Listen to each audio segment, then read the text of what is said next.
नमस्कार दोस्तों, good evening friends. स्वागत है आप लोगों का आज के इस डिस्कशन में। 12 अक्टूबर 2025 को यूपी पीसीएस 2025 का प्रीलिम्स का एग्ज़ाम हुआ है। जीएस पेपर फर्स्ट, जिसमें 25 क्वेश्चन पूछे गए हैं पॉलिटी के।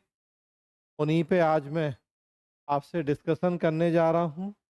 150 क्वेश्चंस में से 25 क्वेश्चन जीएस पॉलिटी के, मतलब एक अच्छा खासा खंड या सेक्शन है।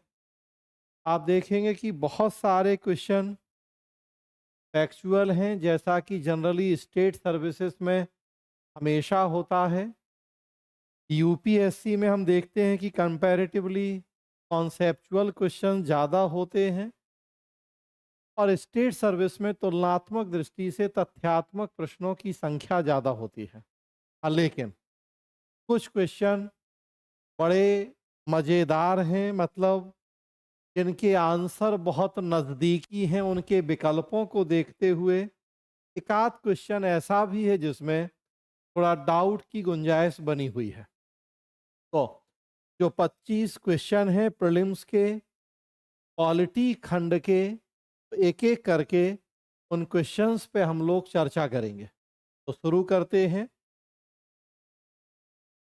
क्वेश्चन नंबर 1 देखेंगे। क्वेश्चन नंबर 1 नई अखिल भारतीय सेवा से जुड़ा हुआ है। स्क्रीन पे आपको हिंदी और इंग्लिश दोनों मीडियम में प्रश्न दिख रहा है। प्रश्न पढ़ूंगा मैं, फिर क्या उसका सही आंसर होगा, क्यों सही आंसर होगा, उसकी बात करूंगा। तो संक्षेप में मैं एनालिसिस या विश्लेषण व्याख्या भी करते चलूंगा, ताकि आपको उस प्रश्न, उससे जुड़ा संदर्भ, उसका ओवरऑल एक आइडिया लग जाए। तो प्रश्न है, नई अखिल भारतीय सेवा बनाने के संदर्भ में निम्नलिखित में से कौन सा या कौन से कथन सही है। तो ऑल इंडिया सर्विस या नई अखिल भारतीय सेवा से जुड़ा हुआ प्रश्न है। With reference to creation of new all India service which of the following statements is are correct. दो कथन लिखे हैं, हमें सही कथन छांटना है। कथन नंबर 1 है, राष्ट्र हित में राज्यसभा नई अखिल भारतीय सेवा बनाने का प्रस्ताव पारित कर सकती है।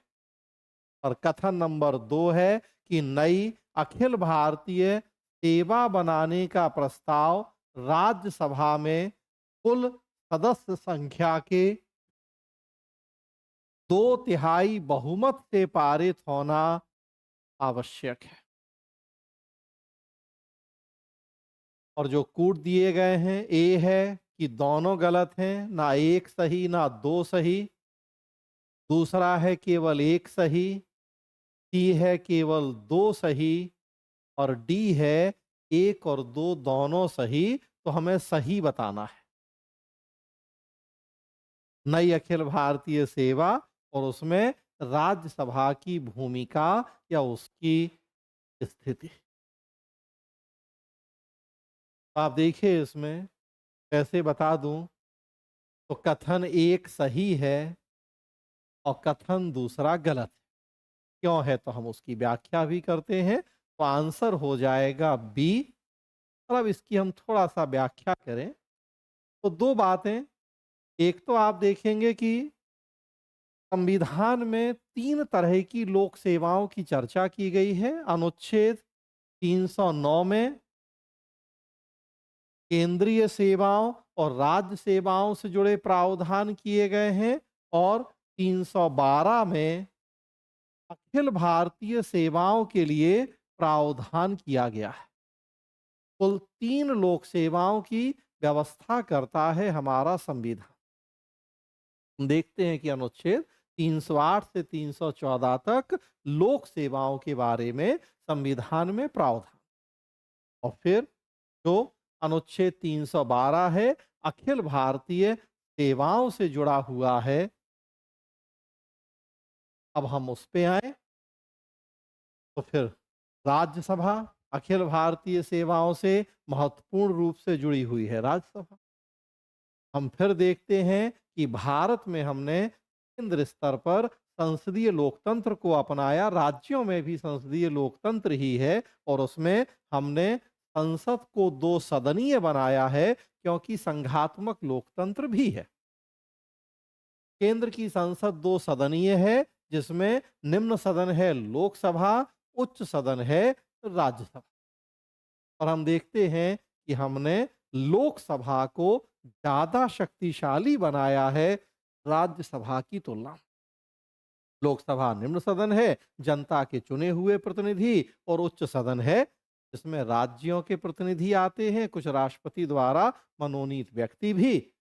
हमने लोकसभा को ज़्यादा शक्तियां दी राज्यसभा से, लेकिन फिर हम अपने संविधान में ये भी देख पाते हैं कि 2 प्रमुख अनुच्छेद ऐसे हैं संविधान के जिनमें हमने लोकसभा की तुलना में राज्यसभा को ज़्यादा शक्तिशाली बनाया है। उसमें एक है अनुच्छेद 249 249 और दूसरा है अनुच्छेद 312। आर्टिकल 249 में राज्यसभा राज्य सूची के किसी विषय को राष्ट्रीय महत्व का घोषित करे, उसे शक्ति दी गई है, जो कि केंद्र संबंध से जुड़ा हुआ। और अनुच्छेद 312 जिसकी हम यहाँ बात कर रहे हैं, अब उस पे आए। अनुच्छेद 312 में राज्यसभा को ही शक्ति दी गई है कि वह नई अखिल भारतीय सेवाओं के सृजन का प्रस्ताव कर सकती है। तो वो आप देख रहे हैं, जो कथन 1 है कि राज्यसभा राष्ट्र हित में जरूरी समझे तो नई अखिल भारतीय सेवा बनाने का प्रस्ताव कर सकती है। 312 में यही लिखा हुआ है, तो ये सही है। हमने शक्ति दी है यहाँ राज्यसभा को, लेकिन फिर नई अखिल भारतीय सेवा का गठन संसद के द्वारा कानून बनाकर होता है।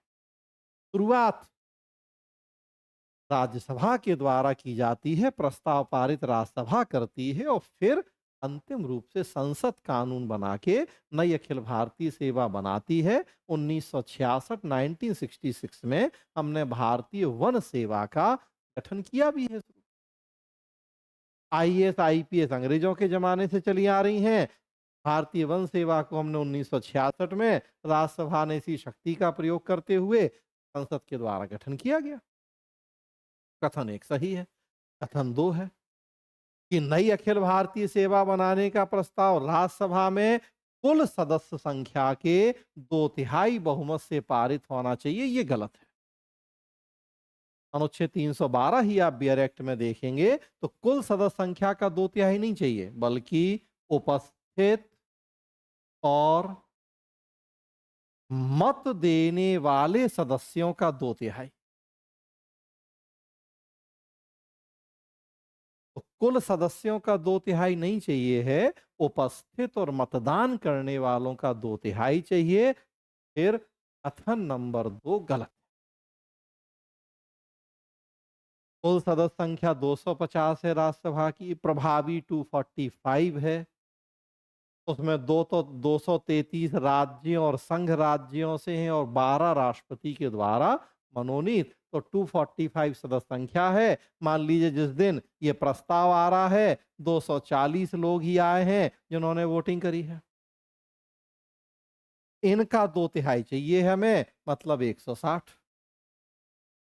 कुल का नहीं होता है, वो उपस्थित और मतदान का 2/3 होता है। ये कथन नंबर 2 गलत है। तो फिर ऐसी स्थिति में आंसर हो जाएगा बी कि कथन 1 सही, कथन 2 गलत। देखिए आंसर है बी। स्क्रीन पे आंसर भी आ गया। आगे बढ़ें। अगला प्रश्न देखिए। सूची 1 को सूची 2 से सुमेलित कीजिए और सूचियों के नीचे दिए गए कूट से सही उत्तर चुनिए। मेरे हाथ में एक ओरिजिनल पेपर भी है। थोड़ा सा मैं इसमें भी ऐसा नहीं कि कहीं टाइपिंग में कोई एरर हो गया हो। मैंने प्रूफ देखा नहीं टाइपिंग का, वैसे तो नहीं हुआ होगा। तो सूची 1 को सूची 2 से सुमेलित कीजिए और सूचियों के नीचे दिए गए कूट से सही उत्तर चुनिए। सूची 1 में राज्य बताए गए हैं, कुछ राज्यों के नाम लिखे हैं। सूची 2 में राज्यसभा में किसकी कितनी सीटें हैं वो बताई गई हैं और हमें मैच करना है। राज्य हैं महाराष्ट्र, कर्नाटक, बिहार, तमिलनाडु। और राज्यसभा में सीटें 16, 18, 19, 12। एक बार देख लें, 16, 18, 19, 12 महाराष्ट्र, कर्नाटक, बिहार, तमिलनाडु। तो 4 राज्य और उनमें राज्यसभा में सीटों की संख्या 4। आप ऑप्शन देख रहे हैं कुट। तो अब इसमें आप देखिए महाराष्ट्र, कर्नाटक, बिहार, तमिलनाडु। तो आप देखेंगे संविधान की जो अनुसूची 4 है उसमें बताया गया है कि किस राज्य की राज्यसभा में कितनी सीटें होंगी।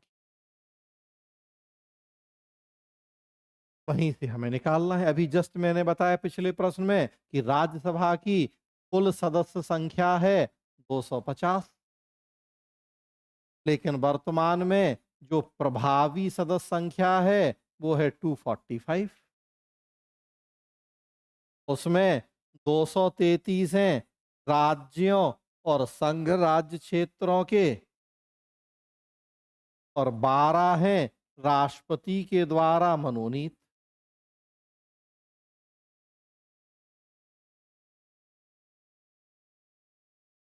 अब जो 233 हैं उसमें भी 225 हैं राज्यों से और 8 हैं संघ राज्यों से। तो इस तरह से कुल 233 है। अब किस राज्य के कितने होंगे ये अनुसूची 4 में बताया गया है संविधान। तो फैक्चुअल प्रश्न है पूरी तरह से। और देखिए बहुत फैक्चुअल के साथ साथ बहुत ऐसा माइनर प्रश्न कि आपको अब सारे राज्यों की राज्यसभा की सीटें याद होंगी तो आप आंसर कर पाएंगे, याद नहीं होंगी तो आंसर नहीं कर पाएंगे। सबसे अच्छी बात देखिए यूपी पीसीएस का प्रश्न है और यूपी के लिए ही नहीं पूछा है कि वहां कितनी सीटें हैं।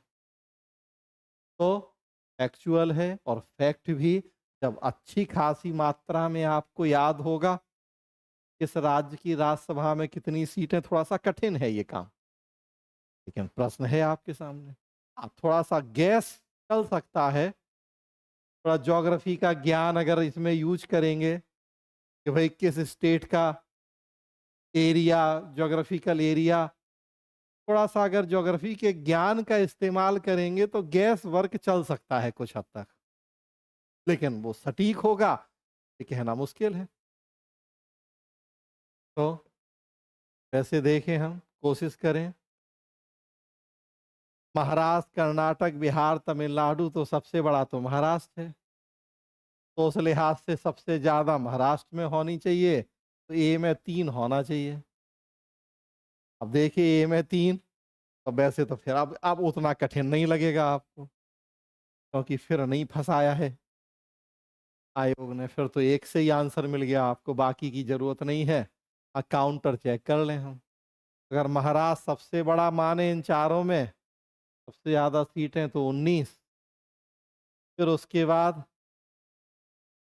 तमिलनाडु को रखें, तमिलनाडु में 18, डी का 2। हाँ ये भी है भाई, डी का 2 है। चलो मतलब हम लोग सही तरफ ही बढ़ रहे हैं। फिर उसके बाद बिहार, तो सी में 16, मतलब सी में 1, तो चलिए वो भी ठीक है। सी में 1 मतलब बी में 4। तो आंसर फिर डी होना चाहिए। ए में 3, महाराष्ट्र में 19,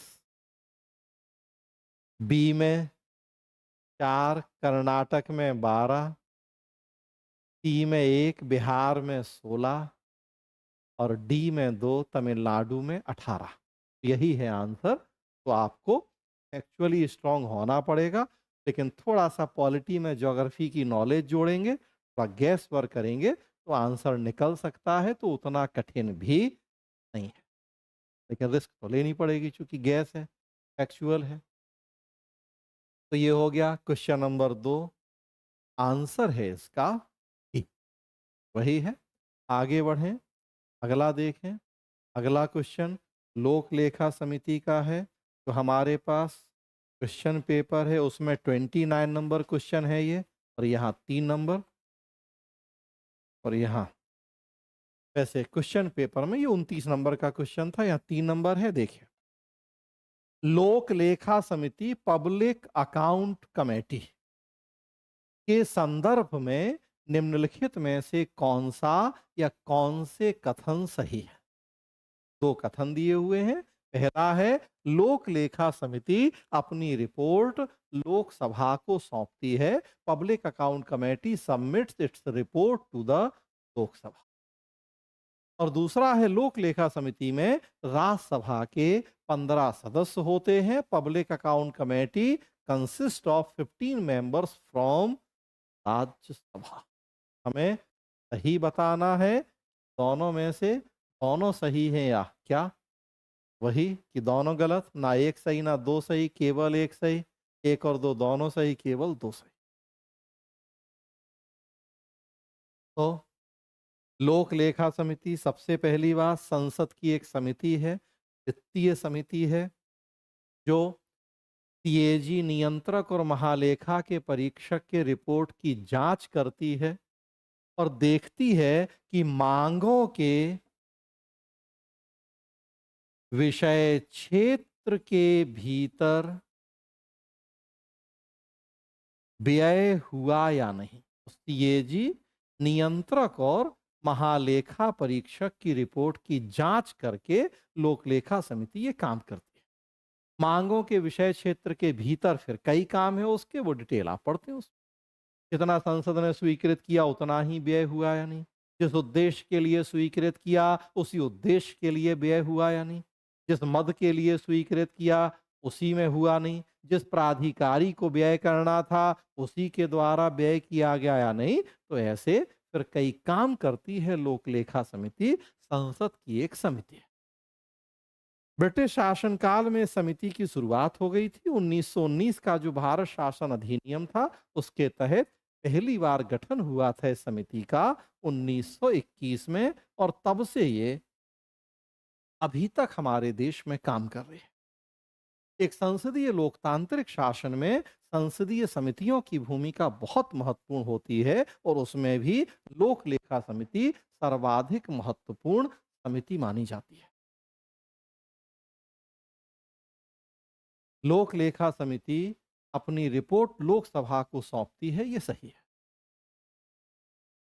सदस्य दोनों सदनों के होते हैं इसमें, लोकसभा के भी राज्यसभा के भी, लेकिन ये रिपोर्ट सौंपती है अपनी लोकसभा को। चर्चा दोनों में होगी, रिपोर्ट लोकसभा को सौंपी जाती है। इस समिति का जो अध्यक्ष होता है वो विपक्षी दल का होता है। ये परंपरा शुरू हुई है हमारे देश में 1969 में, जब मीनू मसानी पहले अध्यक्ष बने थे इसके, जो कि विपक्षी दल के थे। उसके पहले सत्ता पक्ष का ही व्यक्ति इसका अध्यक्ष होता था, क्योंकि उसके पहले विपक्ष की सच कोई भूमिका ही नहीं थी हमारे सिस्टम में।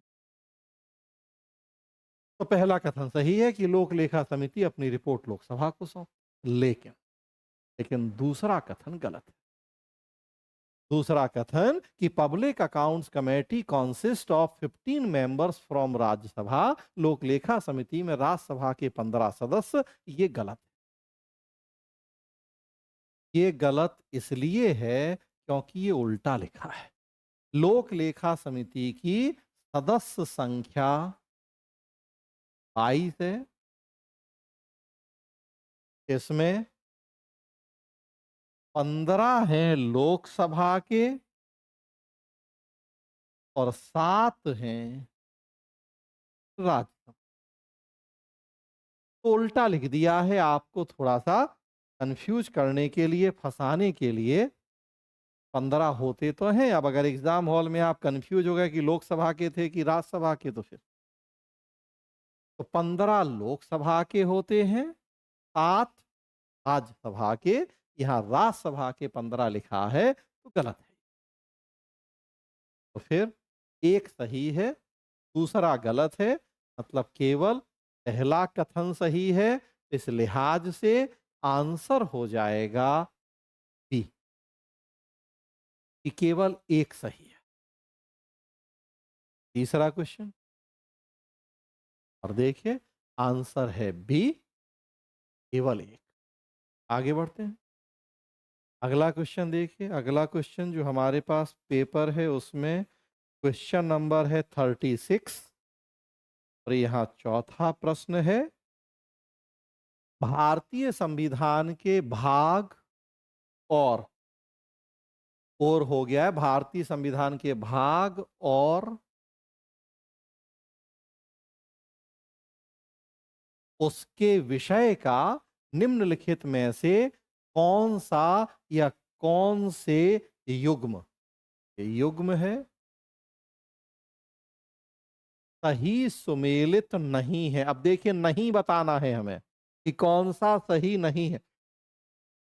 एग्जाम हॉल में और क्वेश्चन पेपर में ये बहुत ध्यान रखना होता है कि कहाँ सही पूछा गया है और कहाँ सही नहीं पूछा गया है। जल्दीबाजी में कई बार गलत पढ़ लिया कि सही या सही नहीं, तो जानते हुए भी आंसर गलत हो जाता है। तो ह्यूमन एरर यही सब होते हैं। इसे इनसे बचने के लिए क्वेश्चन प्रैक्टिस करना जरूरी इसीलिए माना जाता है कि आप पिछले 10-15 साल के PYQ हल कर लीजिए, मॉडल पेपर लगा लीजिए, तो कम से कम जो इस तरह के ह्यूमन एरर हैं, कई बार ज्यादा जोश में, ज्यादा ओवर कॉन्फिडेंस में आदमी कह रहे इतना आसान प्रश्न है, बच्चों जैसा प्रश्न है, तो यही ध्यान नहीं देता कि सही पूछा है कि सही नहीं पूछा है। पीछे वाले प्रश्नों में देखिए सही पूछ रहा था कि कौन सा सही है, अब इसमें पूछ रहा है कि कौन सा सही नहीं है। तो ये फिर ध्यान देने वाली बात होती है। तो कौन सा सही नहीं है? 3 युग्म दिए गए हैं, pair. Which of the following pairs of part of Indian Constitution and its subject is are not correctly matched? भाग 4A मौलिक कर्तव्य फंडामेंटल ड्यूटीज, भाग 6 राज द स्टेट्स, और भाग 11 नगर पालिका द म्यूनिपलिटीज। हमें सही नहीं छांटना है। तो दोस्तों हम देखते हैं कि हमारा जब संविधान बना, मूल संविधान में 22 भाग थे, 8 अनुसूचियां थीं और 395 अनुच्छेद। बाद में संविधान संशोधन हुए, कुछ नए भाग भी जुड़े, जैसे 4A जुड़ा, 9A जुड़ा, 9B जुड़ा, तो कई ऐसे नए भाग जुड़े, अनुसूचियां भी नई जुड़ी, अनुच्छेद भी जुड़े। तो इसमें एक 4A लिखा है जो कि नया जुड़ा था 42वें संशोधन के द्वारा, जिससे हमने फंडामेंटल ड्यूटीज या मूल कर्तव्य जोड़े थे सरदार स्वर्ण सिंह समिति की सिफारिशों के आधार पे। तो पहला तो सही है। भाग 4A मूल कर्तव्य, आप भाग ए से शुरू, भाग 1 से शुरू करते हैं, तो भाग 1 में संघ और उसका राज्य क्षेत्र है, अनुच्छेद 1 से 4। भाग 2 में नागरिकता है, अनुच्छेद 5 से 11। भाग 3 में मूल अधिकार है, फंडामेंटल राइट्स, अनुच्छेद 12 से 35। भाग 4 में directive principles of state policy है, अनुच्छेद 36 से 51, और 4A जोड़ा है हमने 42वें संशोधन से, भाग 4A, जिसमें हमने फंडामेंटल ड्यूटीज या मूल कर्तव्यों का प्रावधान किया है, तो पहला सही है। भाग 5 में है संघ सरकार, आर्टिकल 152 से 150, सॉरी आर्टिकल 52 से 151। फिर उसके बाद भाग 6 है राज्य, तो ये भी सही है, दूसरा भी सही है। भाग 5 में संघ सरकार है, भाग 6 में राज्य सरकार है, तो ये भी सही। उसी तरह से बढ़ते रहे आगे। भाग 9 में है पंचायत, और भाग 9A में है नगर पालिका। और यहां बताया गया है कि भाग 11 में नगर पालिका, तो ये गलत है। भाग 9 में पंचायत, 9A में नगर पालिका, 9B में सहकारी समितियां, 10 में जनजाति क्षेत्र। भाग 11 है केंद्रांत संबंध का। और नगर पालिका है भाग 9A में, तो ये तीसरा पेयर गलत है। भाग 11 सेंटर स्टेट रिलेशन से जुड़ा हुआ है और म्यूनिसिपैलिटीज हैं भाग 9A में, तो पहला दूसरा पेयर सही जुड़ा है, तीसरा गलत है। तो पहला दूसरा सही, मतलब सॉरी, हमें सही नहीं देखना, देखिए मैं ही भूल गया, सही नहीं देखना है हमें, तो जो तीसरा है वो सही नहीं। देखिए हो जाती गलती की नहीं। सही पूछा जाता तो आंसर होता सी, लेकिन सही नहीं पूछा गया है तो आंसर है ए। कई बार जितना आसान प्रश्न लगता है उतना आसान नहीं होता अगर हम ह्यूमन एरर को ध्यान दें और नहीं दें तो। दोनों ऑप्शन है, सही वाला ऑप्शन भी है, देखिए 1 और 2 सही है। तो उस लिहाज से सोचें कितना टेक्निकल कर दिया है, गलती की गुंजाइश तो हो ही गई है। जल्दीबाजी में सही और सही नहीं से खेल हो जाएगा। तो 1 और 2 सही है, हमें चूंकि सही नहीं बताना है, वो है केवल 3, मतलब आंसर हो जाएगा ये। तीसरा गलत। यूपी पीसीएस की परीक्षा आपने दी है, पास हो जाएंगे, अच्छी रैंक लाएंगे तो एसडीएम बनेंगे। अभी पिछले दिनों उत्तर प्रदेश के सीतापुर में एक एसडीएम के सामने बड़ी अनोखी शिकायत आई। एक व्यक्ति पहुंचा एसडीएम साहब, शिकायत समाधान मंच में काम कर रहे थे। एक व्यक्ति शिकायत लेके पहुंचा कि मेरी शादी हुई थी 2023 में, पत्नी से मतभेद हो गया, लड़ाई झगड़ा होता रहता है, पत्नी रात में नागिन बन जाती है, अपने दांत किटकिटाती है, मुझे मारने के लिए दौड़ती है, तो मुझे बचा लीजिए। तो अब आप समझ सकते हैं कि एसडीएम साहब के सामने जब इस तरह की समस्या शिकायत आई होगी तो वहाँ का माहौल कैसा हुआ होगा। वैसा ही हुआ जैसा आप सोच रहे हैं।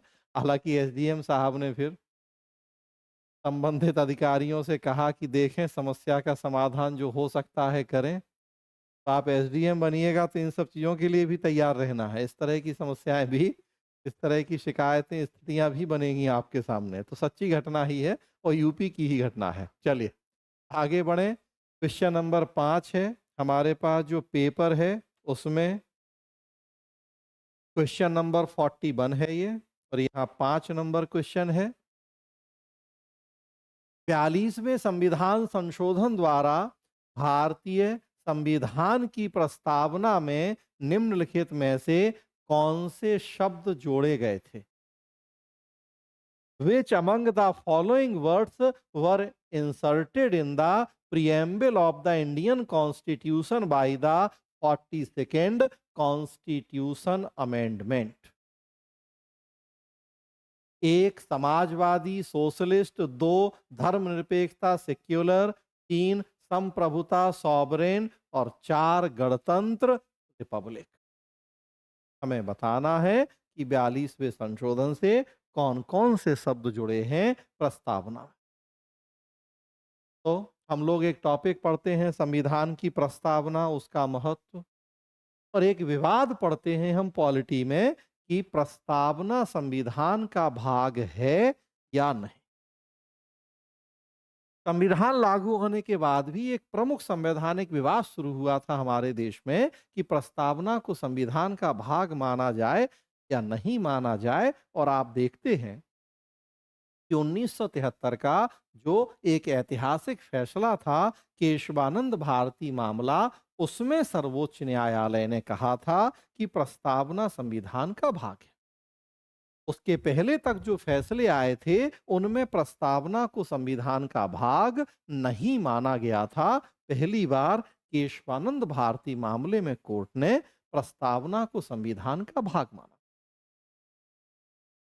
जब तक प्रस्तावना संविधान का भाग नहीं थी तब तक आर्टिकल 368 के तहत संसद को उसमें संशोधन की शक्ति भी प्राप्त नहीं थी, क्योंकि अनुच्छेद 368 संविधान में संशोधन की शक्ति देता है। प्रस्तावना संविधान का भाग नहीं थी तो संशोधन नहीं होता था। जब केशवानंद भारती मामले में प्रस्तावना को संविधान का भाग माना गया, संसद को उसमें संशोधन की शक्ति मिली। 73 में फैसला आया केशवानंद भारती का, उसके बाद 76 में हुआ 42वां संशोधन, 1976 में 42वां संशोधन हुआ। इस संशोधन के द्वारा प्रस्तावना में भी संशोधन किए गए। समाजवादी, पंथ निरपेक्षता और अखंडता ये शब्द जोड़े गए थे 42वें संशोधन के द्वारा। संपूर्ण प्रभुत्व संपन्न गणतंत्र ये पहले से ही मौजूद थे मूल संविधान में ही, जो हमने प्रस्तावना लिखी थी। ये तीसरा चौथा मूल संविधान में ही मौजूद था। 42वें संशोधन से जुड़ा समाजवादी, धर्मनिरपेक्ष और अखंडता। अखंडता यहाँ है नहीं। समाजवादी, धर्मनिरपेक्ष 1 और 2 मतलब आंसर हो जाएगा बी। सोशलिस्ट एंड सेक्युलर ये 2 शब्द जोड़े थे हमने 42वें संविधान संशोधन से। तो 5 का आंसर है बी। आगे बढ़ें। क्वेश्चन नंबर 6 और हमारे पास जो पेपर है उसमें क्वेश्चन नंबर है 44। 44 क्वेश्चन नंबर यहाँ 6 है कि भारत के निम्नलिखित राज्यों के गठन पर विचार कीजिए तथा इन्हें सबसे पहले से लेकर आखिरी तक के सही काल क्रम अनुसार क्रम में व्यवस्थित कीजिए। अगेन फैक्चुअल और फिर ठीक ठाक फैक्चुअल है। आपको याद होना चाहिए कि हमारे देश में जितने राज्य हैं किसका गठन कब हुआ है। तो देखिए कि कई बार फैक्ट भी बड़ा कठिन फैक्ट पूछ रहा है एग्जाम। इस राज्य में राज्यसभा की कितनी सीटें, और यहाँ है कि किस राज्य का गठन कब, और फिर देखिए यूपी ही गायब है, पेपर वहीं का हो रहा है और यूपी नहीं है। खैर, पंजाब, अरुणाचल प्रदेश, नागालैंड, सिक्किम 4 राज्य हैं। हमें गठन किसका कब हुआ तो पहले से आखिरी तक जाना है। मतलब सबसे पहले जिसका गठन हुआ वो सबसे पहले आएगा और सबसे अंत में जिसका गठन हुआ वो सबसे बाद में आएगा। 4 राज्य हैं, पंजाब, अरुणाचल प्रदेश, नागालैंड और।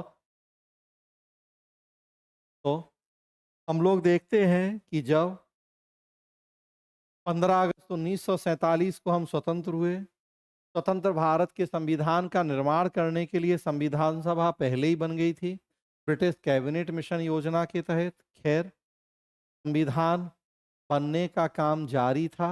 हमें स्वतंत्र भारत के समक्ष एक बड़ा चैलेंज था जिसको हल करना था, वो था स्वतंत्र भारत का आंतरिक पुनर्गठन करना।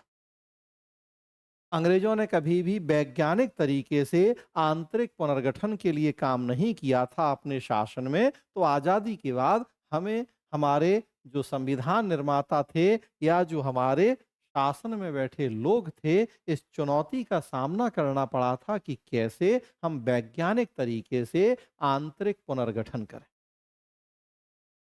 हमने कई आयोग बनाए थे आज़ादी के बाद। हर आयोग बना था 48 में। जेबीपी समिति बनी थी 48 में ही। तो सबसे पहले हर आयोग बनाया था हमने। फिर जेबीपी समिति बनी थी और फिर सबसे महत्वपूर्ण फजल अली आयोग बना था, जिसे हम राज्य पुनर्गठन आयोग के नाम से भी जानते हैं। 53 फजल अली आयोग की सिफारिशों से ही राज्य पुनर्गठन अधिनियम पारित हुआ था 1956 में।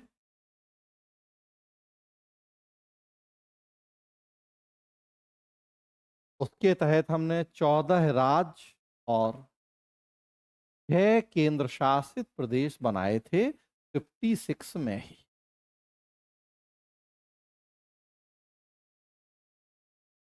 उनमें पंजाब एक था।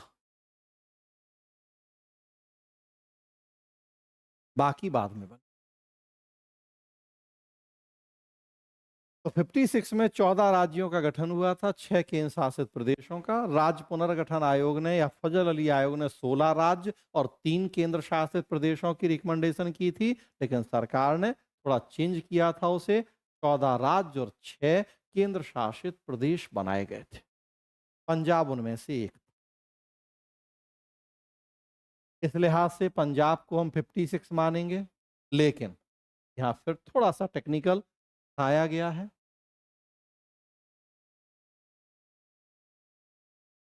अभी आएंगे उस पे।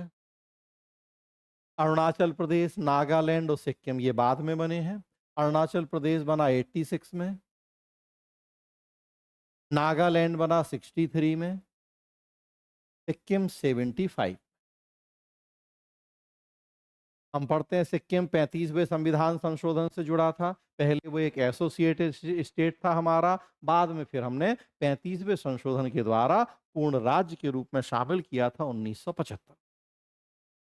तो इस लिहाज से आप देखेंगे तो पंजाब सबसे पहले, मतलब एक सबसे पहले, और जो 4 कूट हैं इनमें एक सबसे पहले है ही नहीं। अब फिर ऐसा क्यों है? एक तो सबसे पहले है ही नहीं, जबकि पंजाब तो 1956 में बन गया था।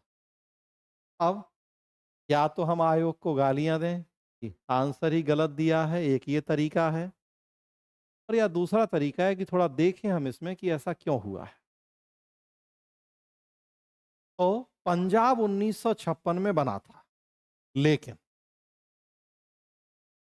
उस समय पंजाब हरियाणा एक था, और बाद में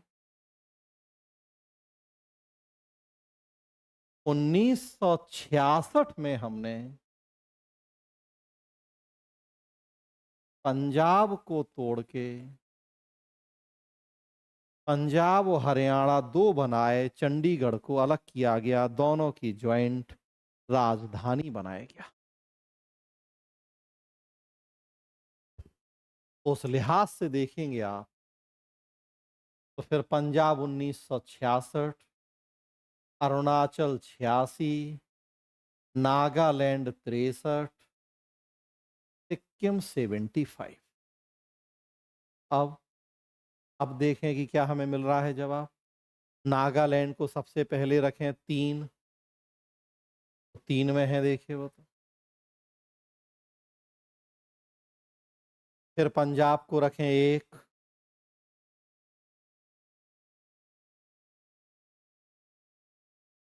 तो डी में है ऐसा। फिर सिक्किम 4 डी में है, और फिर 2 अरुणाचल। तो फिर अब हम आंसर तक पहुंच जाएंगे, आंसर हो जाएगा डी। तो यहाँ अब अगर हम 1956 के अकॉर्डिंग पंजाब देखेंगे तो फिर आंसर नहीं मिलेगा हमें, लेकिन 1966 के अकॉर्डिंग देखेंगे, जब पंजाब हरियाणा अलग हुए हैं, तो फिर हमें आंसर मिल जाएगा। हम उसी के अकॉर्डिंग देख रहे हैं, तो आंसर हो जाएगा डी, क्योंकि 56 के अकॉर्डिंग तो कूट है ही नहीं कोई। तो फिर यहाँ आंसर हो जाएगा डी। 3, 1, 4, 2। 3 में नागालैंड 63, फिर 1 में पंजाब 66, फिर 4 में सिक्किम 75, और फिर 2 में अरुणाचल प्रदेश 86। तो आंसर हो गया डी। चलिए आगे बढ़ते हैं। क्वेश्चन नंबर 7, और मेरे पास जो पेपर है उसमें है क्वेश्चन नंबर 51 कि नगर पालिका के संदर्भ में निम्नलिखित में से कौन सा या कौन से कथन सही है या है। Which reference to municipalities, which of the following statements is are correct?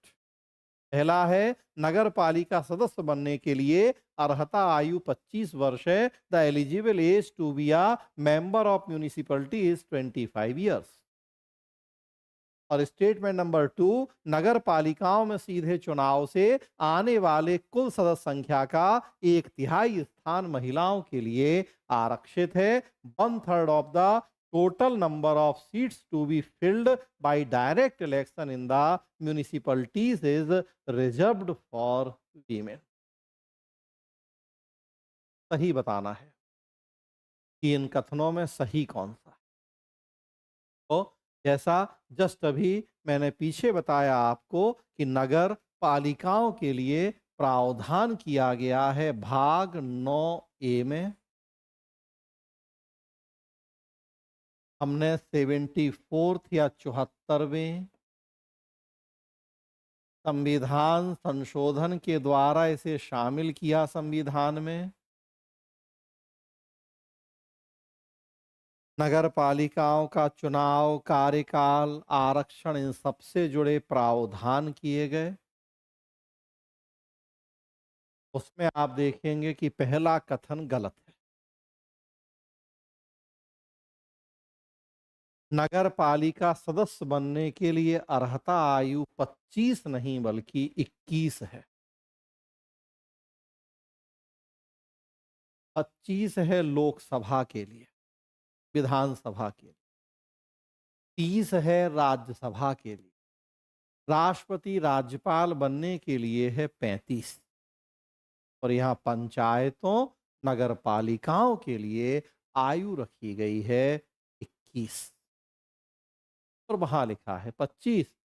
गलत है। अगेन देखिए, बहुत सिंपल है, लेकिन कंफ्यूजन ना हो तो। कंफ्यूजन हो जाएगा 25 तो लोकसभा और विधानसभा में 25 होती है, कंफ्यूजन होगा अगर तो गड़बड़ हो जाएगा। तो कंफ्यूजन नहीं होगा, एकदम क्लैरिटी है माइंड में, तो फिर 21 साल आयु है, पहला कथन गलत। कथन नंबर 2 है कि नगर पालिकाओं में सीधे चुनाव से आने वाले कुल सदस्य संख्या का 1/3 स्थान महिलाओं के लिए आरक्षित है। ये बिल्कुल सही है। 1/3 रिजर्वेशन दिया गया है महिलाओं के लिए। कई राज्यों ने 50% किया है, लेकिन यहाँ जो 73वें 74वें में लिखा है मिनिमम 1/3, महिलाओं के लिए 1/3 रिजर्वेशन, ये सही है। तो पहला गलत है, दूसरा सही है, तो आंसर हो जाएगा डी, केवल 2। पहला सही, दूसरा गलत, आंसर डी। आगे बढ़ें। 25 क्वेश्चन है, हमने 7 कर लिए हैं। अगला देखते हैं। क्वेश्चन नंबर 1 निम्नलिखित क्वेश्चन नंबर 8 है, और हमारे पेपर में ये क्वेश्चन नंबर है 57। 57 नंबर पे है हमारे पास ये।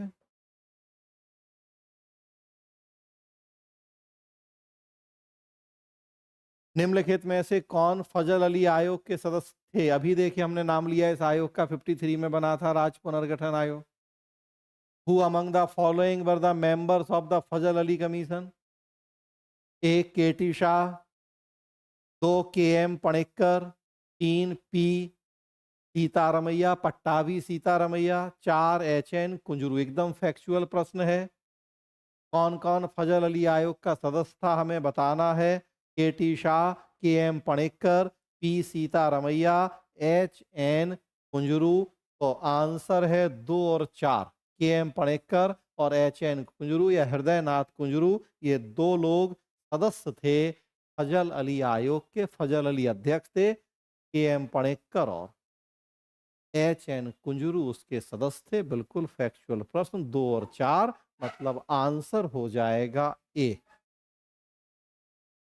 2 और 4।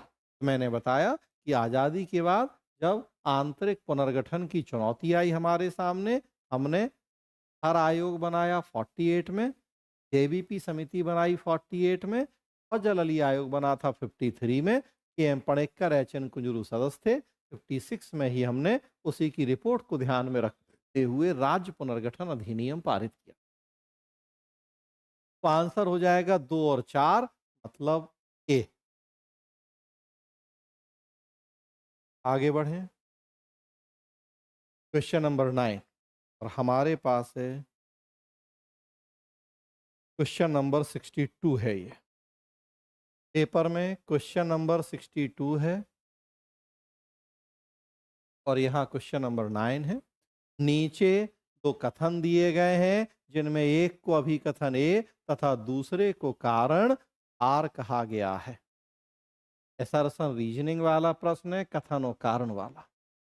कथन है भारत में जनहित याचिका कानून के शासन के लिए आवश्यक है। Public interest litigation in India is essential for the rule of law.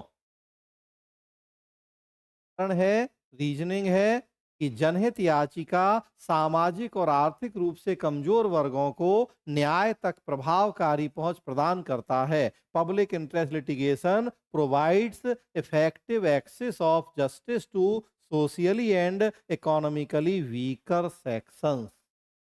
हमें कथन और कारण वाले प्रश्न आप जानते होंगे। हमें सबसे पहले तो ये देखना होता है कि क्या दोनों सही है या नहीं। अगर दोनों सही हैं तो फिर ये देखना होता है कि इनमें कथन और कारण का रिलेशन है या। देखिए, ए है कि ए गलत है आर सही है, मतलब एक गलत एक सही।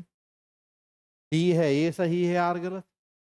बी और सी में है कि सही तो दोनों है लेकिन व्याख्या हो रही है और या व्याख्या नहीं हो। पहले कथन देखते हैं सही है या नहीं और फिर रिलेशन देखते हैं उनका। तो कथन है भारत में पीआईएल कानून के शासन के लिए आवश्यक है, बात तो सही है।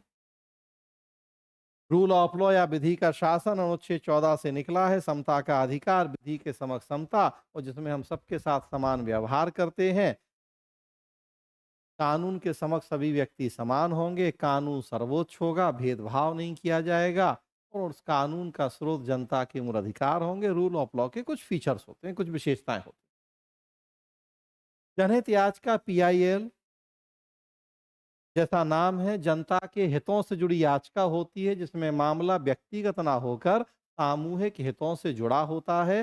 पीएन भगवती जब सर्वोच्च न्यायालय में न्यायाधीश थे, उनके समय से 79 में हुसैन आरा खातून मामले में शुरुआत हुई थी और पीआईएल के माध्यम से ये संभव हो पाया कि गरीब कमजोर तबकों को भी न्याय मिल पाना संभव हुआ, जो इसके पहले तक न्यायालय पहुंच ही नहीं पाते थे क्योंकि वो सक्षम नहीं थे। तो कानून के शासन के लिए तो बहुत जरूरी है ताकि सबके साथ समानता का बर्ताव हो, सबकी न्याय तक पहुंच हो पाए। अब देखिए, दूसरा मैंने बता ही दिया आपको, उसी में जो बोला आप कारण वही लिखा है कि पीआईएल सामाजिक आर्थिक रूप से कमजोर वर्गों को न्याय तक प्रभावकारी पहुंच प्रदान करता है। तो बिल्कुल सही बात आई ही उसी लिए। महिलाएं, बच्चे, बहुत सारे ऐसे वर्ग हैं जो वंचित हैं, शोषित हैं, अन्याय शोषण का शिकार हैं, लेकिन कोर्ट पहुंचने में सक्षम नहीं है। पीआईएल ने उनको भी न्याय तक पहुंच प्रदान करना संभव बना दिया क्योंकि व्यवस्था हुई कि पीड़ित पक्ष ही कोर्ट जाके याचिका लगाए, आवेदन करे, जरूरी नहीं है पीआईएल में कोई थर्ड पार्टी जाके भी न्याय की मांग कर सकती। हाँ, बड़े पैमाने पे आजकल मिसयूज भी हो रहा है हमारे यहाँ देश में, इसीलिए पीआईएल की तो पब्लिक इंटरेस्ट लिटिगेशन लेकिन बन गई है वो पब्लिसिटी इंटरेस्ट लिटिगेशन, प्रचार जनहित याचिका बन गई है। क्या पॉलिटिकल इंटरेस्ट लिटिगेशन भी बन गई है। पीआईएल के कई सारे नाम हो गए हैं। पॉलिटिकल इंटरेस्ट लिटिगेशन, राजनीतिक हित याचिका, publicity interest litigation, private interest litigation, तो और सारा मिसयूज हो रहा है। कोर्ट ने डायरेक्शन भी दिए हैं पीआईएल के सही प्रयोग के लिए। खैर, तो अब जब आप पूरा टॉपिक डिटेल पढ़ते हैं तो देखते हैं। यहाँ हम अपने प्रश्न पे वापस लौटें तो दोनों सही है, कथन भी सही लिखा है, कारण भी सही लिखा है, मतलब ए और डी तो कट गया, बी और सी अब देखना है दोनों सही तो हैं। अब इनके बीच का जो रिलेशन है वो कथन और कारण वाला रिलेशन है या नहीं। देखिए, भारत में इसको देखने का सबसे अच्छा तरीका होता है कि आप कथन के आगे क्योंकि जोड़िए और फिर जरा पढ़िए तेजी से। क्या कंटिन्यूटी बन रही है, क्या जुड़ाव महसूस हो रहा है कि नहीं हो रहा है। भारत में जनहित याचिका कानून के शासन के लिए आवश्यक है क्योंकि जनहित याचिका सामाजिक आर्थिक रूप से कमजोर वर्गों को न्याय तक प्रभावकारी पहुंच प्रदान करती है। तो बात तो सही लग रही है कि कानून के शासन के लिए आवश्यक है। क्यों, तो कारण तो वही है उसका कि जो पिछड़े वर्ग हैं उन तक न्याय हो पा रहा है, मतलब कथन और कारण इनका रिलेशन है। तो फिर आंसर हो जाएगा बी। या दूसरा तरीका होता है देखने का कि आप या तो कथन के बाद क्योंकि लगाइए, जोड़िए इसको, और या एक तरीका होता है कि आप कारण के बाद इसलिए लगाइए और फिर जोड़िए इनको। पहले कारण पढ़िए, इसलिए लगाइए और फिर उसमें कथन जोड़िए। जनहित याचिका सामाजिक और आर्थिक रूप से कमजोर वर्गों को न्याय तक प्रभावकारी पहुंच प्रदान करता है, इसलिए भारत में जनहित याचिका कानून के शासन के लिए आवश्यक है। बात तब भी सही है। देखिए, दो तरीके होते हैं। कथन के बाद क्योंकि लगाएं, फिर कारण जोड़ दें, या कारण के बाद इसलिए लगाएं फिर कथन जोड़ें। काउंटर चेक करने के लिए दोनों तरह से करके देख लें और देखें कि जो आप पढ़ रहे बोल रहे उसमें है रिलेशन कारण वाला, उसका वही कारण है या नहीं है। तो आपको आसानी हो जाएगी ये पता करने में कि आंसर बी है या सी। तो यहाँ आंसर है बी। दोनों सही भी है और सही व्याख्या भी है, तो आंसर है बी। आगे बढ़े। क्वेश्चन नंबर 10 और हमारे पास है क्वेश्चन नंबर 64। फिर फैक्चुअल और बहुत टफ या कठिन ज्योग्राफी का ज्ञान चाहिए है आपको। फिर यहाँ प्रश्न है, arrange the following states of India in the ascending order, मतलब बढ़ते हुए क्रम में, on the basis of their area and select the correct answer from the code given below. Bharat के निम्नलिखित राज्यों को उनके क्षेत्रफल के आधार पर आरोही क्रम में व्यवस्थित कीजिए। आरोही मतलब बढ़ता हुआ, तथा नीचे दिए गए कूट से सही उत्तर चुनिए। हरियाणा, हिमाचल, पंजाब, उत्तराखंड। अगेन देखेंगे जहां का पेपर दे रहे हैं उस राज्य का नाम ही नहीं ले रहे हैं ये। अब तक जितने प्रश्न हम देख रहे हैं कहीं यूपी नहीं है, पेपर यूपी का ही है ये। 4 राज्यों के नाम लिखे हैं, हमें एरिया के अकॉर्डिंग बताना है, छोटा बड़ा। ज्योग्राफी का ज्ञान चाहिए है पॉलिटी के प्रश्न को हल करने के लिए। ज्योग्राफी का प्रश्न भी माना जा सकता है ये तो, और पॉलिटी का भी। अब कई लोग इसे वैसे ज्योग्राफी का भी है प्रश्न कहा जाए तो। और हम चूंकि अब राज्य, भारत संघ, उसका राज्य क्षेत्र अनुच्छेद 1 में पढ़ते हैं या पॉलिटी में, तो हमने यहाँ रख दिया। अदरवाइज ज्योग्राफी में भी रखा जा सकता है इसको। तो खैर जहाँ भी है, एरिया पता होगा तो आंसर कर पाएंगे, पता नहीं होगा तो नहीं। फैक्चुअल है, बता देता हूं मैं आपको। हरियाणा का एरिया है 44,212 वर्ग किलोमीटर।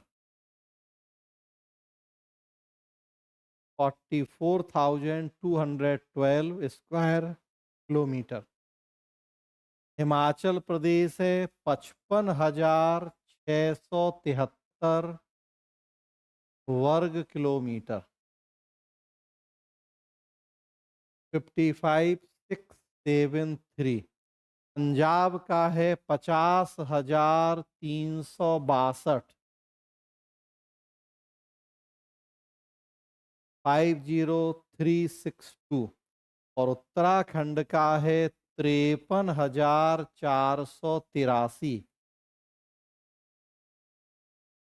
53,483। अब आप निकाल लीजिए आंसर। बढ़ते हुए क्रम में बताना है तो सबसे पहले 1 आएगा, मतलब 2 में है, बी में भी और सी में भी। उसके बाद 3 है पंजाब, तो वो दोनों में 3 है। आंसर इतने से नहीं मिल रहा है और आगे बढ़ना पड़ेगा। 1, फिर पंजाब 3, अब उसके बाद उत्तराखंड है 4, मतलब आंसर हो जाएगा बी।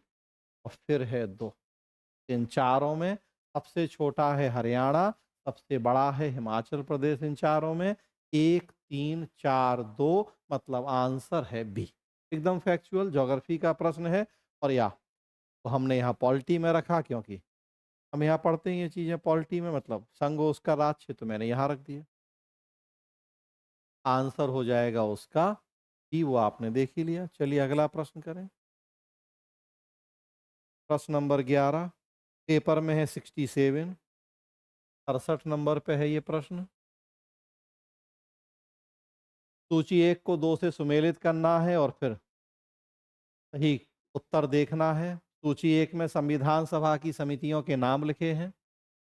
सूची 2 में उन समितियों के अध्यक्षों के नाम लिखे हैं और हमें जोड़ना है। 4 समितियां हैं, 4 अध्यक्ष, फिर फैक्चुअल है एकदम। संविधान सभा पूरा एक हम टॉपिक ही पढ़ते हैं, संविधान का निर्माण और संविधान सभा, ये पॉपुलर समितियां हैं जो यहाँ लिखी हुई हैं, उनके अध्यक्षों से मैच करना है। संघीय संविधान समिति, प्रक्रिया नियम समिति, प्रारूप समिति, मूल अधिकार उप समिति।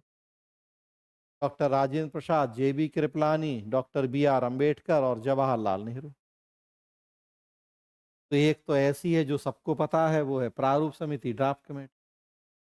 सी में 3, तो सी में 3 तो चारों में लिखा हुआ है, तो यूपी पीसीएस भी इतना मूर्ख तो है नहीं। तो सी में 3 है, ये तो बच्चा बच्चा भी जानता है। तो सी में 3, तो वो उससे तो आंसर मिलना नहीं है, आगे बढ़ना पड़ेगा। अब आगे बढ़े। संघीय संविधान समिति, इसके अध्यक्ष थे जवाहरलाल नेहरू, ए में 4। अब देखिए क्या आंसर मिल रहा है हमें, तो मिल जा रहा है उतने से ही आंसर, डी, ए में 4। संघीय संविधान समिति के अध्यक्ष थे जवाहरलाल नेहरू। बाकी देख लीजिए। प्रक्रिया नियम समिति, बी में 1, अध्यक्ष थे डॉक्टर राजेंद्र प्रसाद। प्रारूप समिति तो बी आर अम्बेडकर हैं ही, और मूल अधिकार उप समिति के अध्यक्ष थे जेबी कृपलानी। तो एकदम फैक्चुअल प्रश्न, आंसर है डी। तो वो यहां आप देख सकते। आगे बढ़े। क्वेश्चन नंबर 12, और पेपर जो है हमारे पास 73 नंबर है ये क्वेश्चन।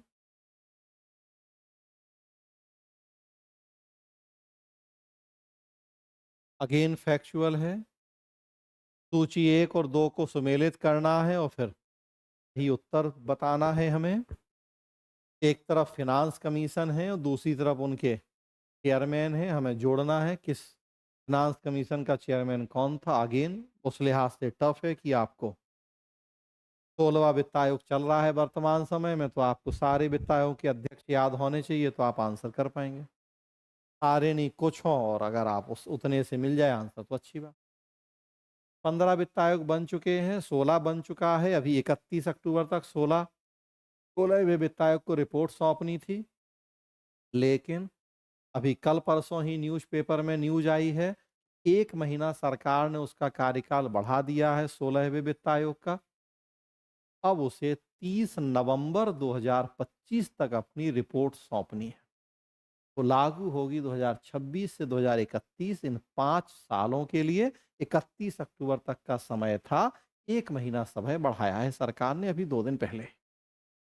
तो अब 30 नवंबर तक वो रिपोर्ट सौंपेगा 16वां वित्त आयोग, जिसके अध्यक्ष हैं नीति आयोग के पूर्व उपाध्यक्ष अरविंद पनगड़िया। तो 16वें के अध्यक्ष अरविंद पनगड़िया हैं, जो कि नीति आयोग के उपाध्यक्ष रह चुके हैं। बाकी यहाँ 11वां, 12वां, 13वां, 14वां पूछा गया है, तो बताना है। आप देखते हैं कि संविधान के अनुच्छेद 280 में प्रावधान किया गया है वित्त आयोग के लिए। आर्टिकल 280 में प्रोविजन है, केंद्र और राज्य के बीच में करों के बंटवारे, अनुदानों की सिफारिशें करता है ये। और 5 साल में राष्ट्रपति के द्वारा वित्त आयोग का गठन होता है, एक अध्यक्ष 4 सदस्य होते हैं।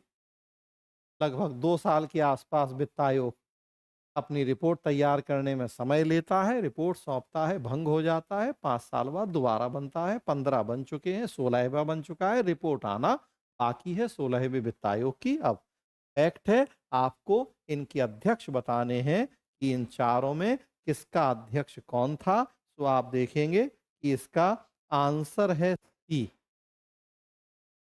आंसर सी है इसका, उसके अकॉर्डिंग, चूंकि फैक्ट है तो सी में आप देख लें।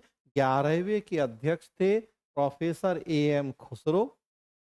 12वें के अध्यक्ष थे डॉक्टर सी रंगराजन। 13वें के अध्यक्ष थे डॉक्टर विजय एल केलकर।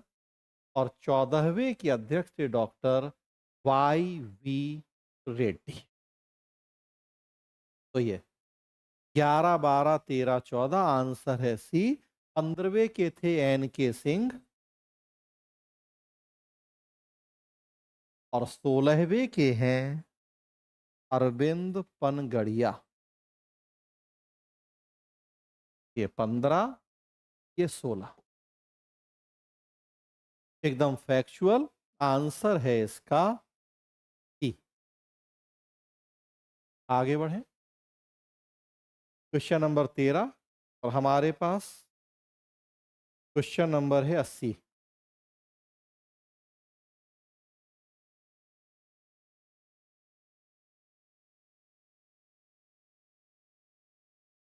असर्शन रीजनिंग है, कथन और कारण। अभिकथन है भारत में संसदीय शासन प्रणाली, India has a parliamentary system of government. और कारण है, रीजन है, भारत में कार्यपालिका व्यवस्थापिका के प्रति उत्तरदायी होती है। In India the executive is responsible to the legislature. भैया हमें देखना है कि दोनों सही हैं, और अगर सही है तो कथन कारण का रिलेशन है या। तो देखिए आप, भारत में संसदीय शासन प्रणाली है, सही है। अभी मैंने शुरुआत में कहा भी कि हमारे देश में केंद्र और राज्य दोनों स्तरों पे हमने संसदीय शासन प्रणाली को अपनाया है, जो कि इंग्लैंड के वेस्टमिंस्टर मॉडल पर आधारित है। 1853 में अंग्रेज जो कानून लेके आए थे, अधिनियम, उसके द्वारा हमारे देश में संसदीय शासन की नींव पड़ गई थी, और फिर हमने आजादी के बाद इसी संसदीय शासन को अपनाया है। तो कथन एक बिल्कुल सही है। और कारण है कि भारत में कार्यपालिका व्यवस्थापिका के प्रति उत्तरदायी होती है, ये भी बिल्कुल सही है। संसदीय शासन की एक सबसे महत्वपूर्ण विशेषता होती है कलेक्टिव रिस्पॉन्सिबिलिटी या सामूहिक उत्तरदायित्व का सिद्धांत। इसमें कार्यपालिका अपने कार्यों के लिए विधायिका और उसमें भी निम्न सदन या लोकसभा के प्रति सामूहिक रूप से उत्तरदायी होती है। आर्टिकल 75 में देखिए, कारण भी सही है कि भारत में कार्यपालिका व्यवस्थापिका के प्रति उत्तरदायी है। अब मुद्दा है कि इनके बीच में वो रिलेशन कथन कारण वाला है या नहीं है, तो हमें वो देखना है दोनों सही। तो देखिए आप, भारत में संसदीय शासन प्रणाली है क्योंकि भारत में कार्यपालिका व्यवस्थापिका के प्रति उत्तरदायी होती है। भारत में संसदीय शासन है क्योंकि भारत में कार्यपालिका व्यवस्थापिका के प्रति उत्तरदायी होती है। संसदीय शासन का वो कारण है कि भारत में कार्यपालिका व्यवस्थापिका के प्रति उत्तरदायी। और उल्टा करके जरा देखिए, एक मैंने तरीका बताया कि इसलिए जोड़िए। भारत में कार्यपालिका व्यवस्थापिका के प्रति उत्तरदायी होती है क्योंकि, सॉरी, इसलिए भारत में संसदीय शासन है। तो ये कारण है, और उसका परिणाम वो है कि भारत में कार्यपालिका व्यवस्थापिका के प्रति उत्तरदायी है, इसलिए भारत में संसदीय शासन। बात कुछ कुछ ठीक लग रही है, लेकिन थोड़ा सा उल्टा करके एक बार देखिए इसको। यहां क्योंकि जोड़िए और यहां इसलिए जोड़ी। थोड़ा उल्टा करते हैं, गेम खेलते हैं हम लोग। और अब देखिए जरा,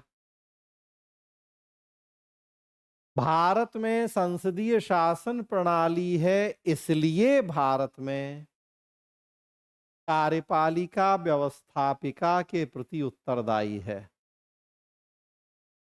क्या भारत में कार्यपालिका व्यवस्थापिका के प्रति उत्तरदायी है क्योंकि भारत में संसदीय शासन है? बताइए आपको कि पहले वाला ठीक लग रहा है या ये ठीक लग रहा है?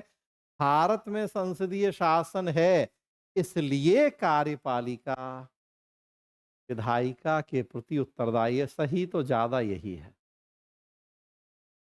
भारत में संसदीय शासन है, इसीलिए कार्यपालिका व्यवस्थापिका के प्रति उत्तरदायी है। बात तो ज्यादा सही ये है। मतलब सही तो दोनों है, लेकिन व्याख्या नहीं।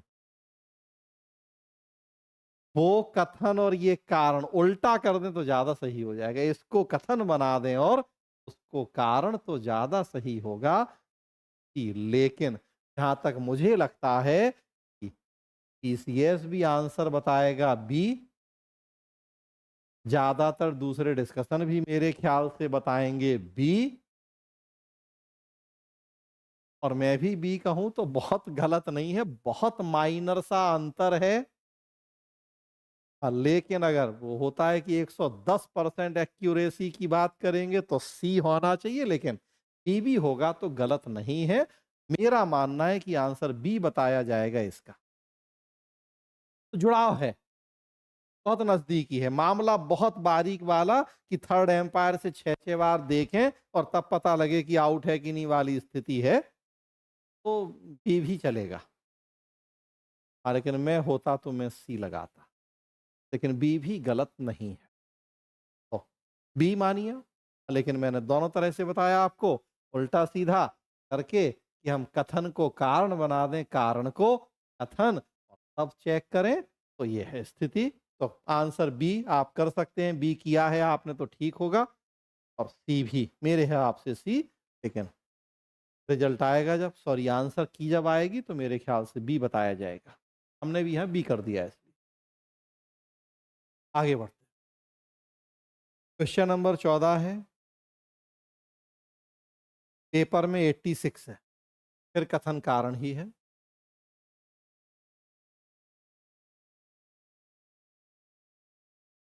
कथन है,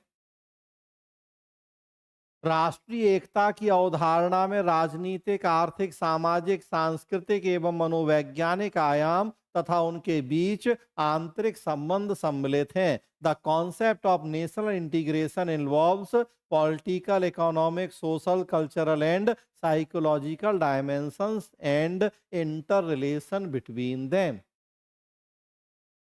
और रीजन है, the national integration council was constituted in 1961 on the principle of unity in diversity. राष्ट्रीय एकता परिषद का गठन 1961 में अनेकता में एकता के सिद्धांत के आधार पर किया गया। आप देखेंगे बातें फिर दोनों सही लिखी हैं, मतलब अगेन बी और सी। राष्ट्रीय एकता की अवधारणा बहुत व्यापक है और हर तरह से एकता चाहिए हमें, सामाजिक भी चाहिए, आर्थिक भी चाहिए, राजनीतिक भी चाहिए, सांस्कृतिक भी चाहिए, हर तरह से एकता चाहिए। वास्तव में तो देश की एकता तभी संभव होगी ना, जब हर तरह से हम एकजुट होंगे। कथन एक सही है, और राष्ट्रीय एकता परिषद का गठन 1961 में उसी अनेकता में एकता के सिद्धांत के आधार पर हुआ, तो ये बात भी सही है। 1961 में प्रधानमंत्री थे जवाहरलाल नेहरू, केंद्रीय मंत्री परिषद के निर्णय के द्वारा बनाई गई थी राष्ट्रीय एकता परिषद, जो कि केंद्र और राज्य के बीच में विभिन्न राज्यों के आपस में प्रशासनिक समन्वय को सुनिश्चित करने का एक गैर वैधानिक और गैर संवैधानिक साधन मानी जाती है। 1961 में बनी थी राष्ट्रीय एकता परिषद, जिसका अध्यक्ष होते हैं खुद प्रधानमंत्री। दोनों सही, लेकिन आप देखेंगे कि कथन कारण का रिलेशन नहीं है, दो अलग अलग बातें हैं, मतलब जुड़ी हुई हैं, लेकिन वही वो उसका कारण वो नीचे नहीं है।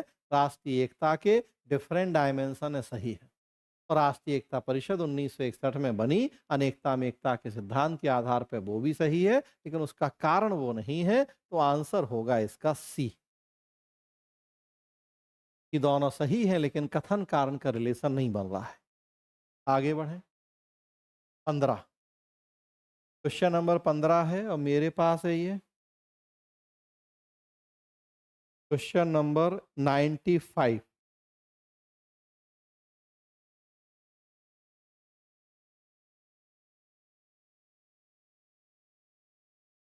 With reference to the joint sitting of parliament, संसद की संयुक्त बैठक से जुड़ा हुआ है, which of the following statements is are correct. संसद की संयुक्त बैठक के संदर्भ में निम्नलिखित में से कौन सा या कौन से सही है या है। पहला है, भारत के संविधान को अनुच्छेद 109 संसद की संयुक्त बैठक का प्रावधान करता है। भारत के संविधान का अनुच्छेद 109 संसद की संयुक्त बैठक का प्रावधान करता है। और दूसरा कथन है, संविधान संशोधन विधेयक को पारित करने के लिए संसद की संयुक्त बैठक आहूत की जा सकती है। Article 109 of the constitution of India provides for the joint sitting of parliament. और कथन नंबर 2 है a joint sitting of parliament may be called to pass a constitution amendment bill. हम देखते हैं संसद के 2 सदन लोकसभा राज्यसभा दोनों सदनों से जब विधेयक पारित होता है राष्ट्रपति की स्वीकृति होती है तो वो कानून बनता है। विधेयक 4 तरह के हैं, धन विधेयक, वित्त विधेयक, साधारण विधेयक और संविधान संशोधन विधेयक। धन विधेयक और संविधान संशोधन विधेयक के लिए ज्वाइंट सेशन का प्रावधान नहीं है। उस लिहाज से कथन नंबर 2 गलत है। संविधान संशोधन विधेयक का दोनों सदनों द्वारा अलग अलग पारित होना जरूरी होता है। जो संविधान का अनुच्छेद 368 है उसमें आप देखेंगे तो ज्वाइंट सिटिंग का प्रोविजन नहीं किया गया है। लोकसभा राज्यसभा दोनों से अलग अलग पारित होना जरूरी, तो दूसरा गलत हो गया। अनुच्छेद 110 में धन विधेयक है और उसमें भी ज्वाइंट सिटिंग का प्रोविजन नहीं है। उसमें तो राज्यसभा की शक्तियां वैसे भी बहुत सीमित हैं। उसमें तो राज्यसभा में पारित नहीं भी हो धन विधेयक तब भी फर्क नहीं पड़ता है, अंतिम रूप से चलती लोकसभा की ही है, तो धन विधेयक में भी ज्वाइंट सिटिंग नहीं होती। खैर वो यहां नहीं लिखा है। तो साधारण विधेयक और वित्त विधेयक में ज्वाइंट सिटिंग का प्रोविजन है, दूसरा गलत हो गया। और ज्वाइंट सिटिंग का प्रोविजन अनुच्छेद 109 में नहीं बल्कि 108 में। संविधान का अनुच्छेद 108 देखेंगे आप तो उसमें दोनों सदनों की संयुक्त बैठक का प्रावधान किया गया है, तो दोनों कथन गलत लिखे हैं। हमें सही छांटना था, दोनों गलत हैं। अनुच्छेद 108 में है बैठक, संयुक्त बैठक, और संविधान संशोधन में संयुक्त बैठक नहीं होती है। तो ना एक सही है ना दो, आंसर हो जाएगा ए। आगे बढ़े।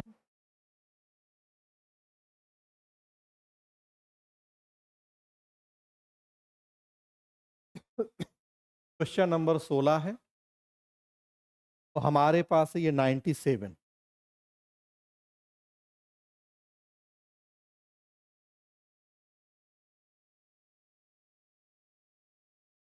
फिर फैक्चुअल है। 4 वित्त आयोग के अध्यक्ष पूछे थे, अब यहाँ 4 लोकसभाओं के अध्यक्ष पूछे गए हैं। सूचियों को मिलाना है, एक में लोकसभा लिखी है 11वीं 12वीं 14वीं 17वीं। दूसरी तरफ उनके अध्यक्षों के नाम लिखे हैं ओम बिरला, पीए संगमा, सोमनाथ चटर्जी, जीएमसी बालयोगी। आपको मैच करना है कि किस लोकसभा का अध्यक्ष कौन था। 11वीं लोकसभा का समय था 1996 से 97, लगभग 1.25 साल तक चली थी ये। 12वीं लोकसभा का समय था 98 से 99, ये भी लगभग 1.25 साल चली थी।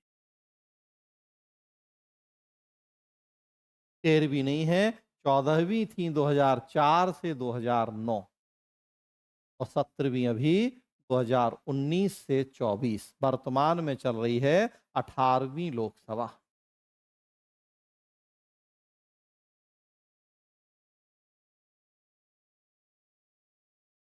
अब उनके अध्यक्ष मिलाने हैं हमें। 11वीं के अध्यक्ष थे पीए संगमा, ए में 2। ए में 2 मतलब बी और सी 2 जगह है, और डी में पहला है दोनों में। उस 17वीं के ओम बिरला, अभी 18वीं के भी वही है, राजस्थान में कोटा के सांसद हैं। अब 12वीं 14वीं देखना है हमें। 12वीं के थे जीएमसी बालयोगी, बी में 4, बी में 4 मतलब आंसर हो जाएगा सी। और 14वीं के थे सोमनाथ चटर्जी। तो आंसर है इसका सी। Actual question. अगला क्वेश्चन नंबर 7, और हमारे पास है ये क्वेश्चन नंबर 103। इसमें थोड़ा सा विवाद की गुंजाइश है।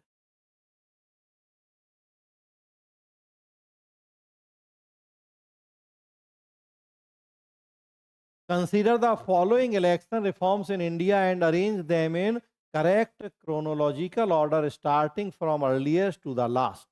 भारत में निम्नलिखित चुनाव सुधारों पर विचार कीजिए तथा इन्हें सबसे पहले से लेकर आखिरी तक के सही काल क्रमानुसार क्रम में व्यवस्थित कीजिए।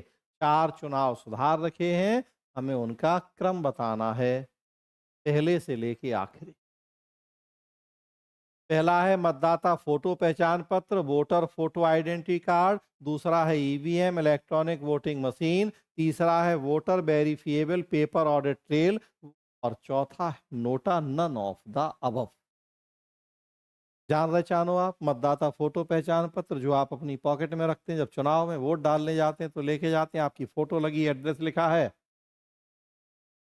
बिहार में एसआईआर विवादित चल रही है, पूरे देश में एसआईआर होनी है। फिर ईवीएम है इलेक्ट्रॉनिक वोटिंग मशीन, वोट आपने डाला तो देखिए जो प्रत्याशी चुनाव मैदान में खड़े हैं उनके नाम लिखें। अब उसमें फोटो भी लगेगी, कलर्ड फोटो लगेगी। अभी तक चुनाव चिन्ह होता था, कलर्ड फोटो अब चुनाव आयोग कह रहा है कि लगाएंगे उसमें ताकि लोगों को पहचानने में आसानी हो। वीवीपैट, जो उस वोटिंग मशीन के साथ एक वीवीपैट मशीन भी रखी होती है बगल में, जिसमें आप एक पर्ची निकलती है, वोट डालने के बाद आप देख पाते हैं कि जिसको आपने वोट दिया उसी को पहुंचा कि नहीं।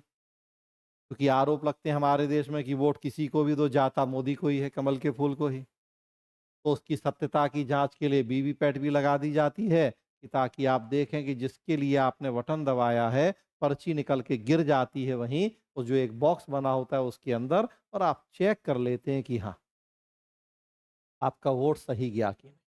और नन ऑफ द अबव मतलब जो प्रत्याशी चुनाव मैदान में है आप उनसे खुश नहीं हैं तो आप उपरोक्त में से कोई नहीं, नोटा का विकल्प चुन सकते हैं।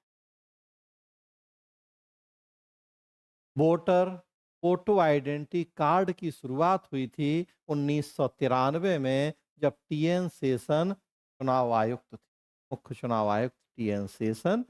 शुरुआत हुई थी ईपिक की, वोटर फोटो आइडेंटिटी कार्ड की। ईवीएम, ईवीएम का पहला प्रयोग तो 82 में ही हो गया था केरल में, लेकिन सुप्रीम कोर्ट ने उसे खारिज कर दिया था चुनाव को, क्योंकि तब हमारे जनप्रतिनिधित्व कानून में इसका प्रोविजन नहीं था। पहला प्रयोग 82 में हुआ था केरल में, लेकिन सुप्रीम कोर्ट ने खारिज किया था चुनाव, क्योंकि तब जो 1951 का जन प्रतिनिधित्व कानून है उसमें इसका प्रोविजन नहीं।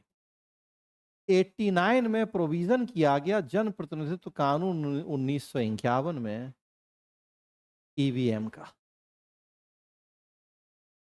और पहली बार इसका प्रयोग हुआ 1998 में। राजस्थान मध्य प्रदेश की जो विधानसभा के चुनाव हुए थे, राजस्थान मध्य प्रदेश के और दिल्ली के, अब प्रयोग हुआ था ईवीएम। अब 3 ईयर हैं हमारे पास। वैसे पहला प्रयोग 82, सुप्रीम कोर्ट ने उसे नहीं माना। 89 में जन प्रतिनिधित्व कानून 1951 में ईवीएम के प्रयोग का प्रावधान, मतलब कानूनन दर्जा मिल गया उसे। प्रयोग हुआ पहली बार 1998। तब इसीलिए मैंने कहा थोड़ा सा इसमें डिस्प्यूट हो सकता है कि कौन सा ईयर माना जा रहा है यहाँ, तो उसके अकॉर्डिंग आंसर वेरी कर जाएगा। वीवीपैट का प्रयोग शुरू हुआ था 2013 अगस्त में। ये बहुत नजदीकी मामला है, नागालैंड में हुआ था। और नोटा का भी प्रयोग हुआ था 2013 में ही, सितंबर अक्टूबर में, तो बहुत नजदीकी मामला है। तो नोटा आया था सितंबर अक्टूबर 2013 में, और वीवीपैट आया था 2013 अगस्त में नागालैंड में। बड़े पैमाने पर 2019 से शुरू हुआ है प्रयोग इसका। तो अब देखिए, अगर हम, मेरे अनुसार तो हमें ईवीएम को 1998 मानना चाहिए, क्योंकि प्रयोग तभी हुआ है कानून। लेकिन मैं 2 और ईयर आपको बता रहा हूँ, 82, 89, और कब क्या हुआ वो भी बता रहा हूँ। मेरे अनुसार 98 माना जाए, तो उसके अकॉर्डिंग देखेंगे आप कि सही क्रम लिखा है 1 2 3 4, तो आंसर होना चाहिए डी। मतदाता पहचान पत्र 93, ईवीएम 98, वीवीपैट अगस्त 2013 और नोटा सितंबर अक्टूबर 2013। तो 1 2 3 4 मेरे अनुसार आंसर डी। हाँ, लेकिन 2 नंबर को लेके थोड़ा सा हो सकता है कंफ्यूजन, डाउट, तो आंसर थोड़ा सा इसमें अगर वेरी हो जाएगा तो हो सकता है अब की आएगी यूपीपीसीएस की, शायद अभी आई नहीं है, मैंने देखी भी नहीं, तो फिर थोड़ा सा यहाँ वेरी हो सकता है। तो आंसर इसमें तो एक है, ये गलत टाइप हो गया, डी होगा आंसर मेरे अनुसार इसका। आगे बढ़ें, क्वेश्चन नंबर 18 और मेरे पास है ये क्वेश्चन नंबर 111, 111 है फिर, हालांकि बहुत कठिन नहीं है लेकिन फैक्चुअल तो है ही। निम्नलिखित भाषाओं में से कौन सी भारतीय संविधान की 8वीं अनुसूची में शामिल नहीं है? Which of the following language are not included in the 8th schedule of Indian constitution. तो जैसा हम बात कर रहे हैं, मूल संविधान में 8 अनुसूचियां थी, बाद में 4 और जुड़ गई हैं, फिलहाल 12 अनुसूचियां हैं। अनुसूची 8 में भाषाओं की चर्चा की गई है और उसमें आप देखेंगे चौथी नहीं है, बाकी तीनों है। नेपाली, डोगरी, बोडो, ये तीनों 8वीं अनुसूची में शामिल हैं। भोजपुरी शामिल नहीं है, मांग होती रहती है भोजपुरी को शामिल करने की, अभी 8वीं अनुसूची में शामिल नहीं है। फैक्चुअल और सीधा सीधा आंसर, तो आंसर हो जाएगा ए, केवल 4, तो अभी 8वीं अनुसूची में शामिल नहीं।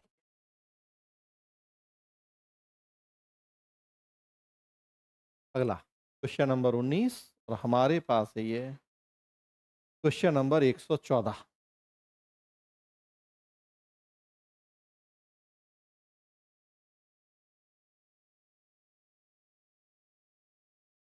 निम्नलिखित में से कौन सा भारत के संसद में वित्तीय समिति है या है? Which of the following is are a financial committee of parliament in India? लोक लेखा समिति, प्राक्कलन समिति, सार्वजनिक उपक्रम समिति। एकदम बच्चों जैसा प्रश्न, नीचे दिए गए कूट से सही उत्तर चुनिए।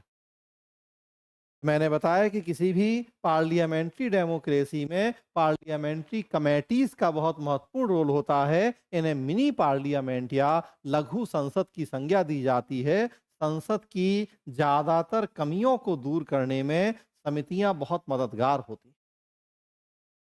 संसद के पास समय नहीं है, काम ज़्यादा है, योग्यता नहीं है, बहुत सारी दिक्कतें हैं। समितियां उन कमियों को दूर करती हैं। हमारे देश में समितियों की भूमिका, या किसी भी संसदीय लोकतांत्रिक देश में समितियों की भूमिका बहुत महत्वपूर्ण है। और ऐसी समितियां जो वित्त से जुड़े मामले देखती हैं, उन्हें हम संसदीय वित्तीय समितियां कहते हैं। और उसी पे प्रश्न है कि संसद की वित्तीय समितियों में कौन कौन शामिल है? तीनों। ये तीनों संसद की प्रमुख वित्तीय समितियां हैं। लोक लेखा समिति, जो अभी पीछे भी हम चर्चा करके आए, 1921 में बनी थी, सीएजी के रिपोर्ट की जांच करती है। दूसरी एस्टीमेट कमेटी या प्राक्कलन समिति, ये सरकार को मितव्ययता के सुझाव देती है, आज़ादी के बाद हमने बनाई थी। और सार्वजनिक उपक्रम समिति, कमेटी ऑन पब्लिक अंडरटेकिंग, 1964 में बनी थी, जो लोक उपक्रमों की आय व्यय की जांच कर। तो 1921 में बनी लोक लेखा समिति, 1950 में बनी प्राक्कलन समिति और 1963-64 में बनी लोक उपक्रम समिति। तीनों प्रमुख वित्तीय समितियां हैं, तो आंसर हो जाएगा ए।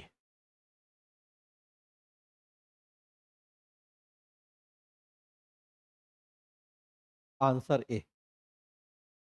क्वेश्चन नंबर 20 है, निम्नलिखित में से कौन सा या कौन से युग्म सही सुमेलित नहीं है? हमें जो सही नहीं है वो छांटना है। Which of the following pairs is are not correctly match? 3 दिवस लिखे हैं, उनकी डेट लिखी और हमें देखना है क्या सही है क्या गलत है। राष्ट्रीय मतदाता दिवस भारत में 25 जनवरी, national voter day in India 25 January, संविधान दिवस भारत में 27 जनवरी और मानवाधिकार दिवस विश्व में 29 जनवरी। हमारे पास क्वेश्चन पेपर में ये क्वेश्चन नंबर है 117 और यहाँ है question number 20। National voters day, constitution day, human rights day, हमें बताना है कौन सा इसमें गलत जुड़ा है। राष्ट्रीय मतदाता दिवस 25 जनवरी, ये सही है। 25 जनवरी 1950 को चुनाव आयोग की स्थापना हुई थी हमारे देश में। संविधान के कुछ प्रावधान हम देखते हैं 26 नवंबर 1949 को लागू हो गए थे। बचा हुआ संविधान हमने 26 जनवरी 1950 से लागू किया था। 24 जनवरी को अंतिम बैठक हुई थी संविधान सभा की। 25 जनवरी को चुनाव आयोग का, केंद्रीय चुनाव आयोग का गठन हुआ था, या भारतीय चुनाव आयोग का। 2011 जब प्रधानमंत्री थे मनमोहन सिंह, तब हमने 25 जनवरी को नेशनल वोटर्स डे के रूप में मनाना शुरू किया है। तो 2011 से शुरू हुआ है राष्ट्रीय मतदाता दिवस मनाना 25 जनवरी को, तो वो सही है। संविधान दिवस भारत 27 जनवरी, ये गलत है। 26 नवंबर 1949 को हमारे संविधान के कुछ प्रावधान लागू हुए थे। 2015 में जब प्रधानमंत्री थे हमारे वर्तमान प्रधानमंत्री नरेंद्र मोदी, उन्होंने 26 नवंबर को शुरू किया है संविधान दिवस मनाना, तो वो गलत है। संविधान दिवस या विधि दिवस भी कहा जाता है, 26 नवंबर को मनाते हैं हम हर साल, ना कि 27 जनवरी को। 2015 से हमने इसे शुरू किया है और 26 नवंबर 1949 की याद में शुरू। गलत है। और विश्व में मानवाधिकार दिवस 29 जनवरी, ये भी गलत है। मानवाधिकार दिवस मनाते हैं हम 10 दिसंबर को। 10 दिसंबर 1948 1948 को मानवाधिकार संबंधी विश्वव्यापी घोषणा हुई थी संयुक्त राष्ट्र मानवाधिकार आयोग के द्वारा। तभी से हम 10 दिसंबर को मनाते हैं अंतर्राष्ट्रीय मानवाधिकार दिवस, इंटरनेशनल ह्यूमन राइट्स डे, 10 दिसंबर। तो वो भी गलत। मतलब हमें सही सुमेलित नहीं है छांटना था, तो दूसरा और तीसरा सही सुमेलित नहीं है, पहला सही सुमेलित है, तो आंसर हो जाएगा डी। देखिए आंसर है डी। आजकल सोशल मीडिया का, एडुटेक का जमाना आ गया है, ऑनलाइन। और मैं अब कहने लगा हूं इसमें कि टीचर और इन्फ्लुएंसर के बीच का भेद खत्म हो गया है। टीचर बन गए हैं इन्फ्लुएंसर और इन्फ्लुएंसर बन गए हैं टीचर। और आप लोगों की जो आजकल की नई पीढ़ी है, जैन जी, ज़्यादातर तो अब वही हैं जो तैयारी कर रहे हैं परीक्षाओं की, सिविल सेवा की। 1997 से 2012 के बीच में पैदा हुए लोग जैन जी। और जैन जी आजकल इन्फ्लुएंसर से, जैसा उनका नाम ही है इन्फ्लुएंसर, ज़्यादा इन्फ्लुएंस्ड हो गई है। टीचर इन्फ्लुएंसर का अंतर ही नहीं कर पा रही है। ये नहीं समझ पा रही है कि पढ़ाना टीचर का काम है, ना कि इन्फ्लुएंसर का। आजकल टीचर हो गए इन्फ्लुएंसर, इन्फ्लुएंसर हो गए टीचर। तो इसीलिए पढ़ाई की गुणवत्ता गिर गई, इसीलिए पास होने वालों की भी क्वालिटी गिरती जा रही। अभी आप लोगों की ड्यूटी है कि आप टीचर से पढ़ें, ना कि इन्फ्लुएंसर से। टीचर ही टीच करता है, इन्फ्लुएंस इन्फ्लुएंस करता है, वहीं से बने ही हैं वो शब्द। विवेकानंद कहा करते थे कि प्रभावित उससे हों जो आप में परिवर्तन लाया। कहें कि पसंद उसे करें जो आप में परिवर्तन लाए। अदरवाइज प्रभावित तो मदारी भी कर देता है डमरू बजा के और बंदर को नचा के। तो आपको मदारी से प्रभावित नहीं होना है, ना मदारी को पसंद करना है, आपको उसे पसंद करना है जो आप में परिवर्तन लाएगा। यहाँ कहने का मतलब है कि टीचर से पढ़ें, सीनियर टीचर, अनुभवी टीचर से पढ़ें जो वास्तव में आपको पढ़ाने में सक्षम हो। हम जो ये प्रश्न कर रहे हैं, एक भी ऐसा नहीं है जो क्लास में हम चर्चा नहीं करते हैं पढ़ाई के दौरान। हाँ, फैक्चुअल चीज़ें हैं तो वो भैया क्लास की लिमिट होती है, तो अदरवाइज कुछ भी ऐसा नहीं है जो हम क्लास में चर्चा नहीं करते। अब तक जितनी लोक सभाएं बनी हैं, उनके जो अध्यक्ष हैं, नोट्स में देखिए वो लिस्ट दी है हमने आपको, जो लोग हमसे पढ़े हैं पॉलिटी। वित्त आयोग अब तक 16 बने हैं, किसका कौन अध्यक्ष, लिस्ट दी है हमने आपको कि किसका अध्यक्ष कौन है। कुछ भी ऐसा नहीं हो, जो कॉन्सेप्ट है वो सब हम जानते हैं कि 108 में संयुक्त बैठक है या संसदीय लोकतंत्र क्या है, उसका मूल भाव क्या है। एक सिंगल क्वेश्चन ऐसा नहीं है, 25 में से पूरे 25 प्रश्न। अनुसूची 4 में राज्यसभा में सीटों की लिस्ट दी जाती है वो नोट्स में। लेकिन अब वो फैक्ट है तो याद तो आप ही को करना होता है, रटना तो आप ही को होता है। धारा आयोग, जेवीपी समिति और फजल अली आयोग सब नोट्स में है कि फजल अली आयोग कब बना, उसके सदस्य कौन कौन थे, सारी समितियां की किस समिति का अध्यक्ष कौन था। तो बहुत आसान प्रश्न है, अगर आपने प्रॉपरली एक बार पढ़ाई करी है और पढ़ा टीचर से है ना कि इन्फ्लुएंसर से। तो ये ध्यान रखना है, आज के समय में एक सबसे बड़ा चैलेंज हो गया है आपके लिए। अगला क्वेश्चन देखिए, क्वेश्चन नंबर 21 हमारे पास है ये पेपर में। Question number 125 again factual. Question number 125 है, यहां है क्वेश्चन नंबर 21।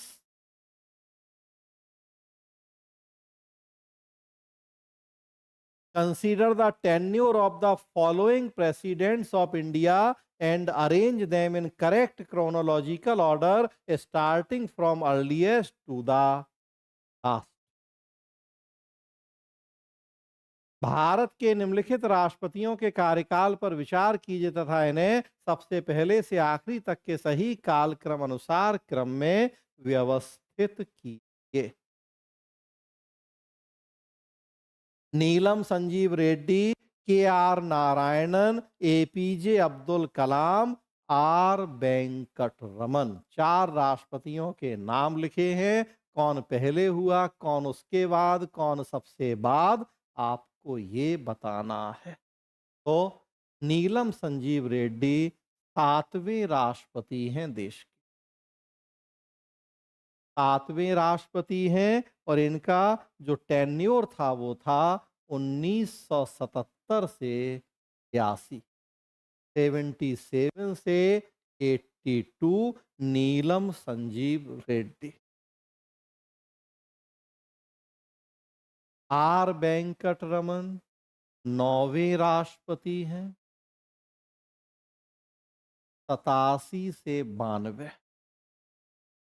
9वें थे आर वेंकट रमन, 87 से 92। और बीच में 8वां कौन था, 8वें थे ज्ञानी जैल सिंह, 82 से 87। आप पढ़ते हैं उनको स्पेशली राष्ट्रपति की वीटो पावर में।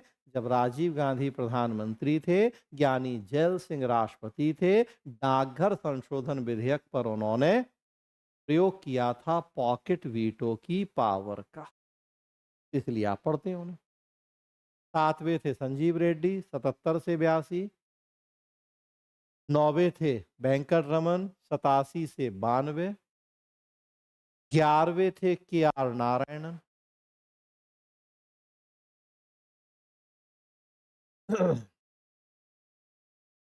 97 से 2002। और 12वें थे एपीजे अब्दुल कलाम 2002 से 2007। बीच में 10वें कौन थे, शंकर दयाल शर्मा 92 से 97 थे। 10वें शंकर दयाल शर्मा, उनका नाम नहीं, 8वें नहीं है, 10वें नहीं है, 7, 9, 11, 12। अब आप देख लीजिए क्रम। एक सबसे पहले 2 में है, फिर उसके बाद 4 दोनों में है, फिर उसके बाद 2 सी में है। तो आंसर हो जाएगा सी, 1, 4, 2, आंसर हो जाएगा सी, फैक्चुअल। अगला देखिए, फिर फैक्ट है।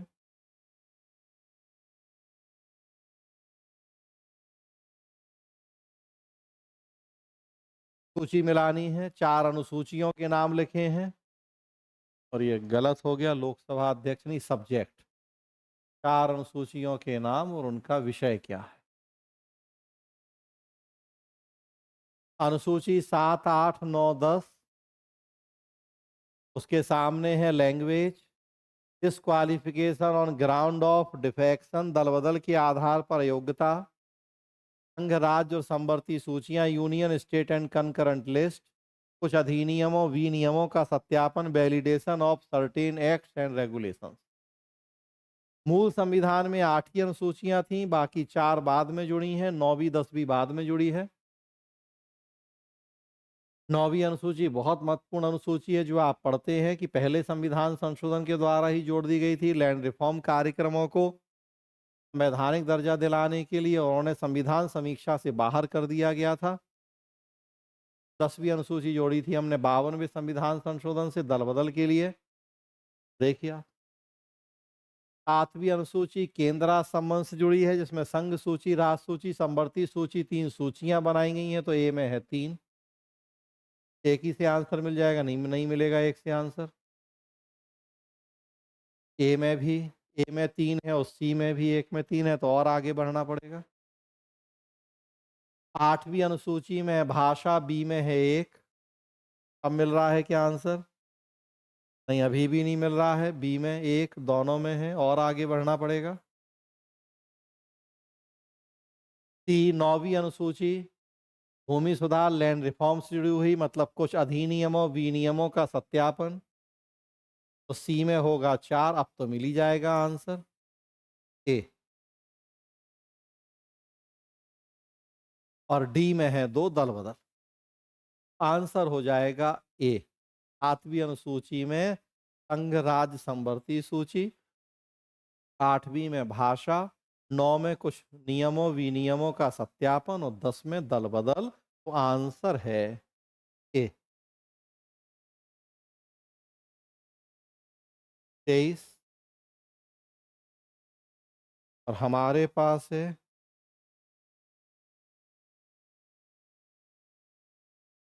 137, 137। With reference to Panchayati Raj institutions in India, which of the following statements are correct? Bharat में पंचायती राज संस्थाओं के संदर्भ में निम्नलिखित में से कौन से कथन सही? सही कथन बताने हैं। पंचायती राज संस्थाओं के संदर्भ में 2 कथन हैं। पहला है पंचायती राज संस्थाओं का कार्यकाल 5 वर्ष का होगा, और दूसरा है पंचायती राज संस्थाओं में आरक्षित स्थानों में से 1/4 स्थान अनुसूचित जाति एवं जनजाति की महिलाओं के लिए आरक्षित होंगे। Tenure of Panchayati Raj institution shall be of 5 years। और statement number 2, in Panchayati Raj institutions out of the seats reserved 1/4 of the seats shall be reserved for women belonging to scheduled caste and scheduled tribe। भाग 9 अनुच्छेद 243 में पंचायती राज के लिए प्रावधान किया गया। और अनुसूची 11 में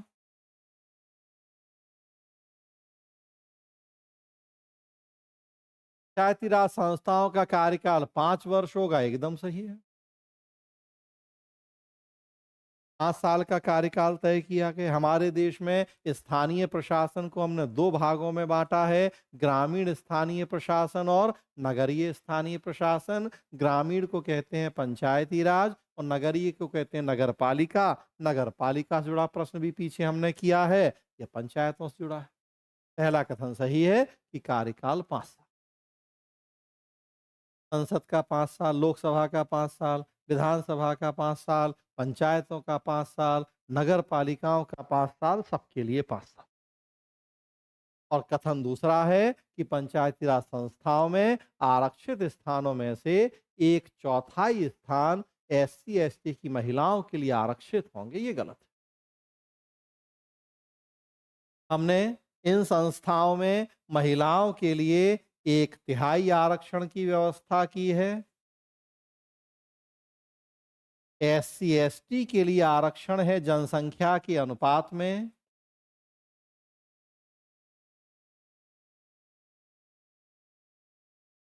और उसमें भी उनकी महिलाओं के लिए होता है 1/3।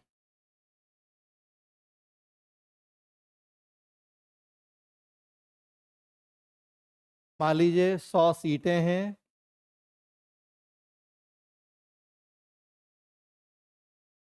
अनुसूचित जाति जनजाति की आबादी 20% है, मतलब उनकी हो जाएंगी 20 सीटें। 100 का 1/3 महिलाओं के लिए आरक्षित होगा, 20 का भी 1/3 उसी वर्ग की महिलाओं के लिए आरक्षित होगा। कुल सीटें 100, उसमें से 1/3 होंगी महिलाओं की, 33। उसमें एससी एसटी की 20, उनकी आबादी 20% है, तो 20 सीट होंगी एससी एसटी की, और उस 20 की 1/3 एससी एसटी की महिलाओं के लिए।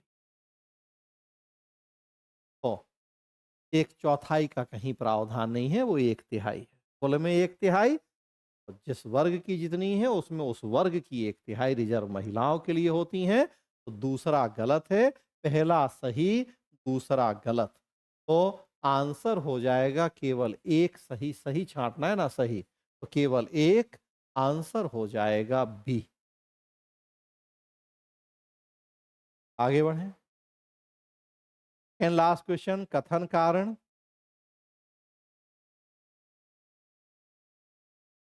Directive principles are important for economic, social and political functions in a modern democratic state. आधुनिक लोकतांत्रिक राज्य में आर्थिक, सामाजिक और राजनीतिक कार्यों हेतु निदेशक सिद्धांत महत्वपूर्ण हैं।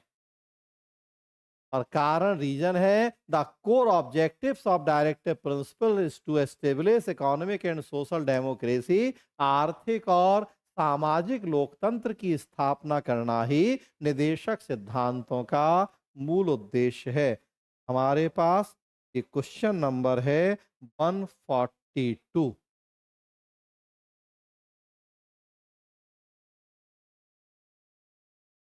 आधुनिक लोकतांत्रिक राज्य में आर्थिक, सामाजिक, राजनीतिक कार्यों हेतु निदेशक सिद्धांत महत्वपूर्ण है, सही बात है। हम देखते हैं जब संविधान पढ़ते हैं, भाग 3 में मूल अधिकार, जो कि मुख्य रूप से राजनीतिक लोकतंत्र की बात करते हैं, और भाग 4 में डायरेक्टिव प्रिंसिपल्स, जो सामाजिक आर्थिक लोकतंत्र की बात करते हैं। लेकिन पंचायतों की भी चर्चा है तो राजनीतिक भी हैं बातें, ऐसा नहीं है कि राजनीतिक बिल्कुल नहीं है। मूल अधिकार में सामाजिक आर्थिक भी, ऐसा नहीं है शिक्षा का अधिकार मूल अधिकार है तो उसमें वो बातें भी हैं, लेकिन फिर भी एक मोटा मोटी अंतर हम करते हैं कि मूल अधिकार मुख्य रूप से राजनीतिक लोकतंत्र की स्थापना करते हैं, और डायरेक्टिव प्रिंसिपल सामाजिक आर्थिक। लेकिन ऐसा नहीं है कि मूल अधिकार में सामाजिक आर्थिक बातें नहीं है और या डायरेक्टिव प्रिंसिपल्स में राजनीतिक नहीं है। तो कथन एक सही है कि आधुनिक लोकतांत्रिक राज्य में सामाजिक, आर्थिक, राजनीतिक कार्यों हेतु निदेशक सिद्धांत महत्वपूर्ण। कथन दूसरा, कारण है कि आर्थिक, सामाजिक लोकतंत्र की स्थापना करना ही निदेशक सिद्धांतों का मूल उद्देश्य। सही, यही बोल ही रहा हूं। देखिए जैसे कि राजनीतिक लोकतंत्र मूल अधिकार और सामाजिक आर्थिक लोकतंत्र निदेशक तत्व, दोनों सही, और व्याख्या भी हो रही है। आधुनिक लोकतांत्रिक राज्य में आर्थिक, सामाजिक, राजनीतिक कार्य हेतु निदेशक सिद्धांत महत्वपूर्ण है। क्यों? क्योंकि आर्थिक, सामाजिक लोकतंत्र की स्थापना करना ही निदेशक सिद्धांतों का मूल उद्देश्य है। एग्जैक्ट व्याख्या हो रही, तो आंसर हो जाएगा बी। दोनों सही भी हैं और सही व्याख्या भी हो। लास्ट क्वेश्चन, क्वेश्चन नंबर 25, और क्वेश्चन बुकलेट में लास्ट क्वेश्चन यहां भी है। क्वेश्चन बुकलेट में question number 150, question number 1 Bharat के उपराष्ट्रपति के संदर्भ में निम्नलिखित में से कौन सा या कौन से कथन सही हैं? With reference to vice president of India which of the following statements is are correct? पहला है उपराष्ट्रपति राज्यसभा के पदेन सभापति होते हैं। The vice president in the ex officio chairman of the Rajya Sabha. और दूसरा है उपराष्ट्रपति राज्यसभा के सदस्य होते हैं। Vice president is the member of the Rajya Sabha. हमें ही बताना है। उपराष्ट्रपति राज्यसभा के पदेन सभापति होते हैं, सही है। उपराष्ट्रपति के दो काम ही हैं, एक राज्यसभा के पदेन सभापति और दूसरा जब राष्ट्रपति का पद खाली हो तो कार्यवाहक राष्ट्रपति के रूप में काम। मुख्य रूप से दो ही काम दिए हमने अपने देश में। पहला सही है कि उपराष्ट्रपति राज्यसभा के पदेन सभापति, और दूसरा उपराष्ट्रपति राज्यसभा के सदस्य हैं। गलत है। उपराष्ट्रपति राज्यसभा के सदस्य नहीं होते हैं, अलग से निर्वाचन होता है। रिसेंटली उपराष्ट्रपति का निर्वाचन हुआ है, हम देख। सदस्य नहीं होते राज्यसभा, ये सभापति होते, एक्स ऑफिसियो पदेन सभापति होते हैं, काम करते हैं, सदस्य नहीं होते हैं। तो हम देखते हैं कि वोटिंग भी नहीं करते हैं। हाँ, जब टाई हो जाए तब जरूर वो निर्णायक वोट देते हैं, अदरवाइज वोट नहीं करते क्योंकि सदस्य नहीं। टाई की कंडीशन में निर्णायक मत देते हैं। पहला कथन सही है, दूसरा कथन गलत है। मतलब देख लीजिए, आप सही छांटना था, आंसर हो जाएगा बी, केवल एक। तो आंसर है बी। तो इस तरह से दोस्तों 25 क्वेश्चन थे यूपी पीसीएस 2025 12 अक्टूबर के पेपर में पॉलिटी से जुड़े हुए, और सारे क्वेश्चन मज़ेदार, आसान, एक्चुअल ज़्यादा, और कुछ तो फैक्ट ऐसे तो वास्तव में अगर आपने उतनी गहराई से फैक्ट याद किए हैं तो आप कर सकते थे, अदरवाइज नहीं। हाँ, लेकिन मैं कम से कम ये जरूर कह सकता हूँ, हमेशा कहता हूँ कि जो हमसे जिन लोगों ने पॉलिटी पढ़ा, जिस भी संस्थान में पूरा प्रॉपर पॉलिटी पढ़ा, मेंस प्री, तो कोई भी प्रश्न ऐसा नहीं है तो करने की स्थिति में आप नहीं हो। तो इस क्लास में इतना ही, मिलेंगे आगे किसी और मुद्दे, किसी और डिस्कशन में। तब तक के लिए अपना ख्याल रखें। अगर आपको डिस्कशन अच्छा लगा, कमेंट में आप लिख सकते हैं, अपना फीडबैक शेयर कर सकते हैं। धन्यवाद दोस्तों, जय हिंद।